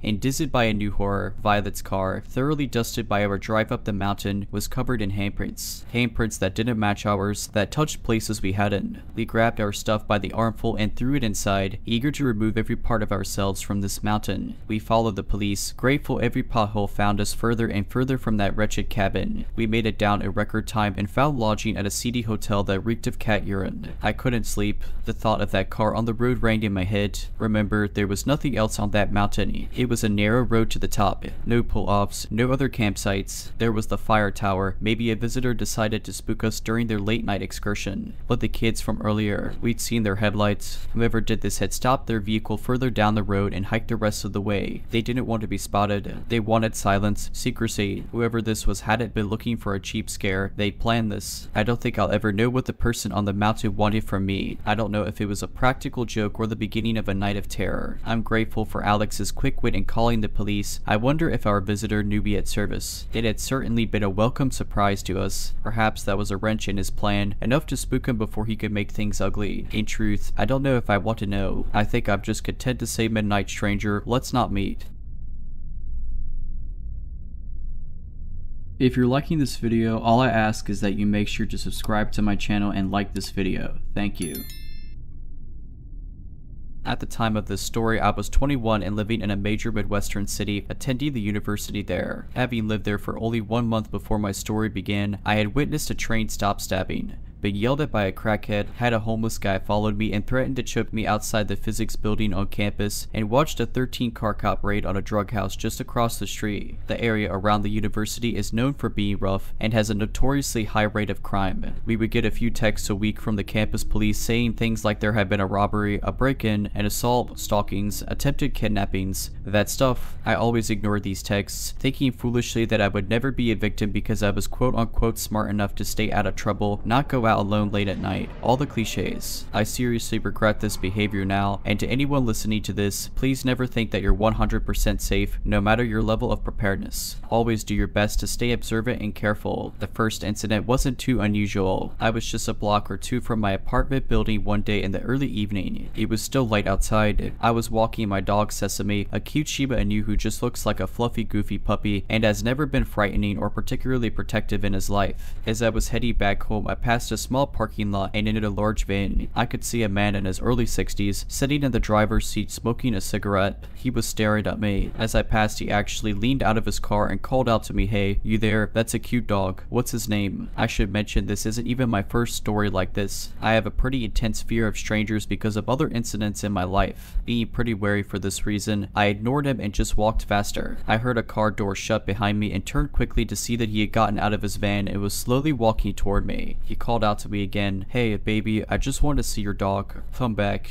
His phrasing pissed me off and I gripped my dog's leash and started to speed walk away from him, starting to feel nervous. My heart was beginning to pound, but I kept telling myself over and over that I was overreacting and it was just my paranoia acting up and there was nothing to worry about. Boy, was I wrong. I managed to turn the corner and was about to cross the final park before getting to my apartment. In my fear over the van guy, I wasn't paying attention as much as I usually do to what was in front of me. I looked back over my shoulder and the guy had stopped following me. He was, however, standing in the middle of the sidewalk with a huge creepy grin on his face. I whirled back around with my eyes glued to my building. I only needed to walk another half a block and I'd be home. I was going to get away from him and his creepy van. Just when I thought I was safe, a group of 5 or 6 men came from the side of the park I wasn't watching. They were all tall and intimidating in stature and all of them were laughing and looking right at me. Out of the corner of my eye, the van guy had started walking towards me as well. I remember he was whistling. I again picked up my pace and desperately searched for my keys in my pocket as I hurried to the door. The group of men then veered towards me, partially cutting me off, and in all my stupid politeness I stopped. They grinned at me with sick, perverted smiles, obviously checking me out, looking up and down my body. It made me sick. I tried not to panic and inched closer to my apartment.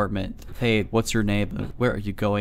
What's your Snapchat? Is that your apartment? Can we come over? Do you smoke?" They all barraged me with questions one after another. I tried to refuse them, stammering no thank you. I saw the van guy come and join their group, leering at me. While I inched away, they inched closer. One of them then reached out for me, his fingers actually touching my arm. I leapt back, trying not to start crying, but Sesame suddenly lunged at them, his teeth bared, a horrifying snarl ripping from his throat. Every bit of cute Shiba personality was gone, and he looked like he was wanted to tear one of these guys' throats out. It startled them enough that I was able to turn and sprint the final distance to my building, locking the door behind me. I fell to the floor inside my building, hugging Sesame. However, the entire front of my building was glass, and to my horror and disbelief the group of men came and stood in front of the windows, grinning at me, laughing, and making kissy faces and lewd gestures at me. The apartment manager came out and called the cops on them, but they ran away. I made it back home and scrubbed myself in the shower, crying and shaking with fear. Sesame got a special dinner that evening, and I kept telling myself that they just wanted to mess with me and I was never in any real danger. Stupid of me, I know now. About a month later, when I had finally managed to be able to walk outside my apartment without severe anxiety, I was actually planning on moving a bit farther away from campus. It was still going to be in a sketchy neighborhood, but the thought of those men knowing where I lived kept me up at night.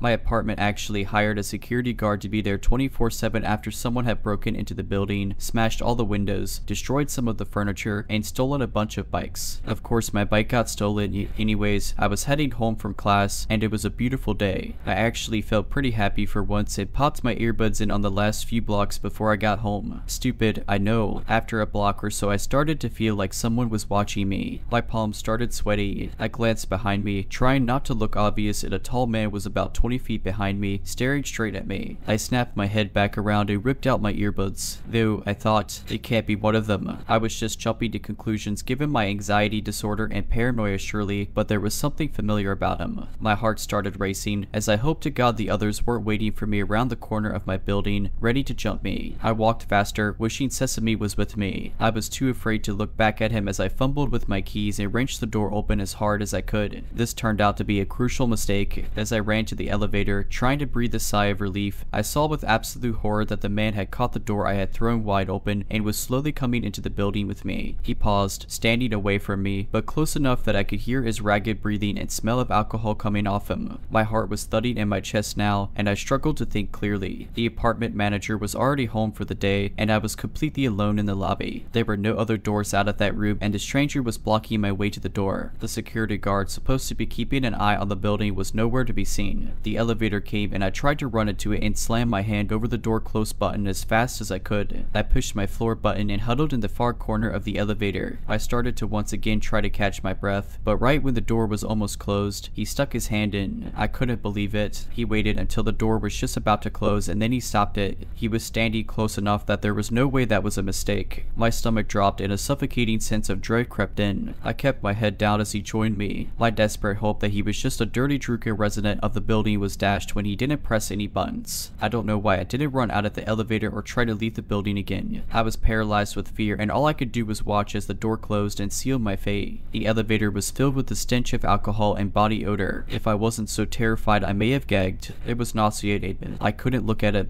I couldn't move. I tried to scream at myself in my head to press the wrong button and try to escape him, but I was completely petrified. He leaned closer to me, and I heard him breathe in deeply and very quietly sigh like he was content. I felt tears well in my eyes, and the seconds it took to reach the top floor where I lived felt like hours. I saw no way I could escape the sick, drunk guy who was smelling me. In the reflection of the elevator walls, I could make out his disgusting smile. He was staring directly at me, his hands in his pockets, clearly holding onto something. I'm not religious, but I prayed that I would make it to my door in time. I realized he probably wasn't going to attack me in the elevator. There was a large camera in the ceiling. I looked up at it, feeling a tear spill out of my eye as I did so, hoping that whoever saw the tape eventually would identify this man. The worst part of all of this is that I've trained in martial arts and self-defense since I was about 8 years old. I thought of myself as stronger and braver than I was acting. I should know what to do. I should be strong enough to do it. But no matter how many times I had disarmed, thrown, or choked out attackers in the studio, nothing totally prepares you for the dread of a real-life situation. As the elevator reached my floor, I managed to snap out of my stupor long enough to dash through the door and run to my apartment unit. I nearly missed the keyhole, but I threw open my door. I was nearly through when my backpack snagged on the outside handle of the door, trapping me. I heard the man walking quickly to my door, a low chuckle building in his throat as he watched me panic and struggle to get free. I felt like a mouse being watched by a cat, trapped and helpless, so close to escaping. I finally gave up and shoved my arms through the straps, abandoning my backpack. As I did so, the man suddenly reached out for me. I was able to slam the door shut, deadbolting it. The gust of air from the door slamming brought his disgusting smell in with me, and in my terror and disgust I retched violently. I looked through the peephole. He was staring right at me, pressing his forehead against the door, his mouth bent in a furious scowl. He swore at me and ripped my backpack off the handle of the door, slamming it to the ground. I winced as I heard my laptop thud. I was still too terrified to say anything, but I grabbed the knife I kept by my door in my hand, ready if he tried anything. After a few minutes of staring at my door, jiggling the handle, licking the peephole, and making obscene motions at it, he unzipped my backpack, dumping its contents on the floor. He picked up my bag, sniffing it and leering at the peephole as he did so, like he knew I was watching him. I couldn't look away, again paralyzed in fear. Finally he left, using the elevator visible from my door like nothing had happened. I continued to stare out the peephole for what felt like an eternity, and then finally called the apartment manager, feeling my anger sinking and that the security guard hadn't been anywhere in sight, not paying attention. It turns out he had fallen asleep eating Taco Bell and watching movies on his phone. He was only 10 feet away from the elevator the entire time, sleeping in the office behind a closed door. They fired him, but the creepy guy was never caught, and neither were any of the others. I don't even know for sure if this man was part of the original group. I was honestly too terrified to look much at their faces during the first incident. I moved out of my apartment a week later, staying with my boyfriend at the time for the remainder of my lease, and keeping Sesame with me at all times when possible. A few more things happened while I lived in that city, from having to call in a gunfight from outside my new apartment window to having to pick up my friend who was being followed by a van, to having to evacuate during an arson incident. There are nice things about that city too, but during my time there, besides learning the police department was absolutely useless and corrupt, to nearly escaping with my life multiple times, I couldn't be happier to be far, far away from there, and doing a lot better with my fear and anxiety.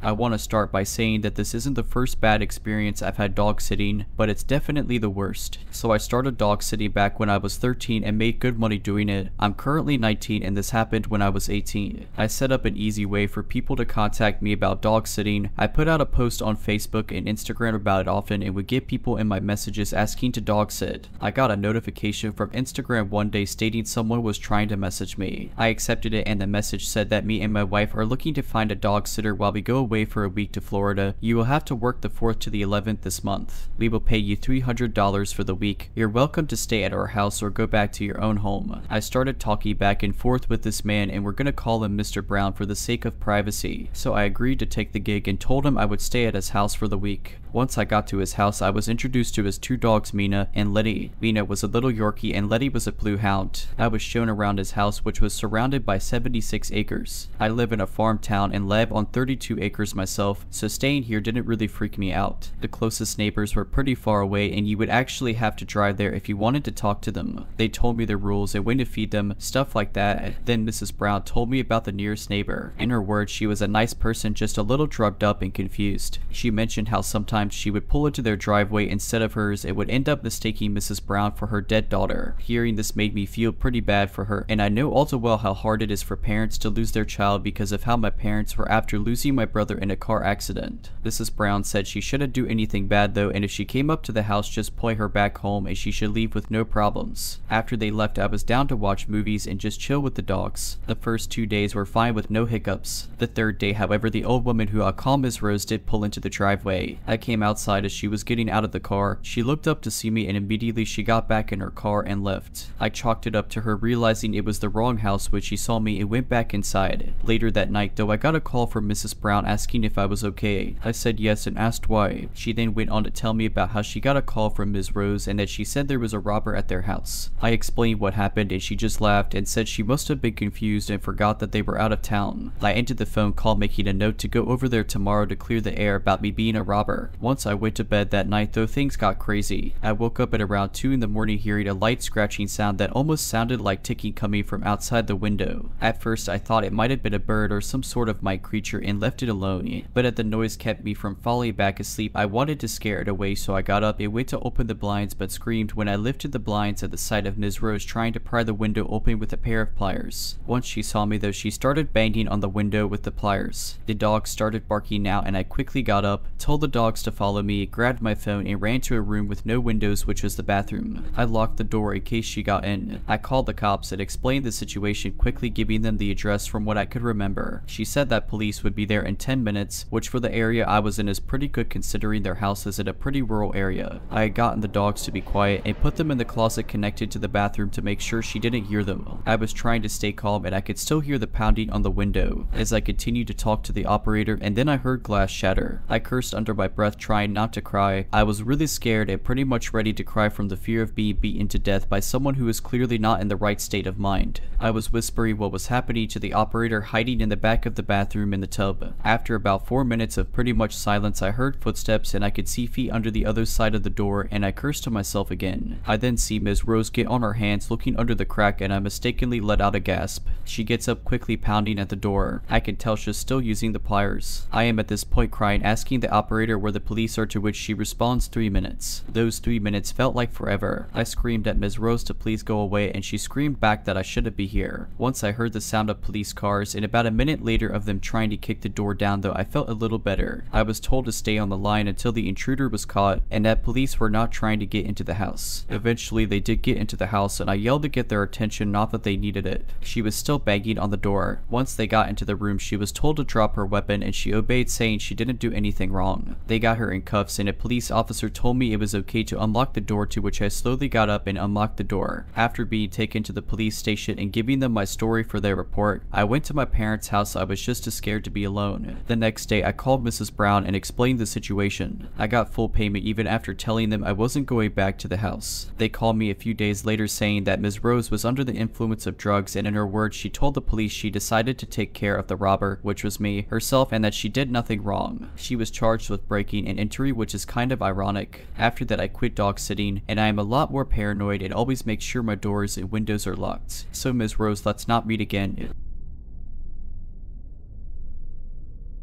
This happened years ago. I was walking through the hills of a provincial park with my dog during winter, so the sun set much faster than I expected, and before I could get back to my car, once the sun was gone and all you could see was darkness, I was walking slowly through a field when out of nowhere I had, to this day, the most gut-wrenching, undeniable feeling I was being watched. I turned around, and in the distance, I saw a figure standing there, darker than the night sky around us. The instant I saw him, my stomach dropped, and my body literally froze. I knew at that moment, somehow, he was coming for me. I grabbed my dog's leash and we booked it. I mean sprinting, full speed, up and down hills, around trees, down embankments. I was running so fast as if my life was dependent on it, and to this day I'm sure it was. I make the 30 to 45 minute trip in 10, and all that stands before me in my car is this switchback you have to go back and forth up if you want to reach the top. So once again, I am giving it all I got, running up this switchback as fast as I possibly can, and once I reach the top and look back down, who else but this person chasing me? And does he go up the switchback like how any sane person would? Of course not. He starts sprinting right up the middle of this switchback, headed straight for me. I scream at him, "Screw off," and he doesn't say anything, not a single word, just continues running right at me. I am so lucky my car was at the top of that hill, because as I ran towards it, I dropped my keys and are fiddling with him trying to open the door. Just in time, I get the door open, throw my dog in, and shut the door behind me just as this guy reaches us. Best part is, there were no other vehicles parked anywhere around us, but where did this person park? Yeah, right next to me, of all places. Now this guy literally jumps into his truck so fast, and to this day I have never seen a better example of speeds out of there like a bear on cocaine. He guns the engine so hard, black smoke is blasting out the back as he swerves out of there, leaving skid marks behind him. I sat in the back of my vehicle for hours afterwards, shaking and crying, knowing I was this close to whatever he had planned for me. And that's why I'm sharing this story, in hopes that people won't ignore that gut feeling, the little voice in the back of your head that tells you to run. If I did that day, I never would have noticed him in time, and would not have had the head start I needed to escape. Always trust your gut feelings and intuition. It might really be the deciding factor in if this is your final day on Earth or not. Alright, but that's it. I hope you enjoyed this video. If you did, make sure to subscribe to my channel, like this video, and comment something down below. But as always, have a nice day.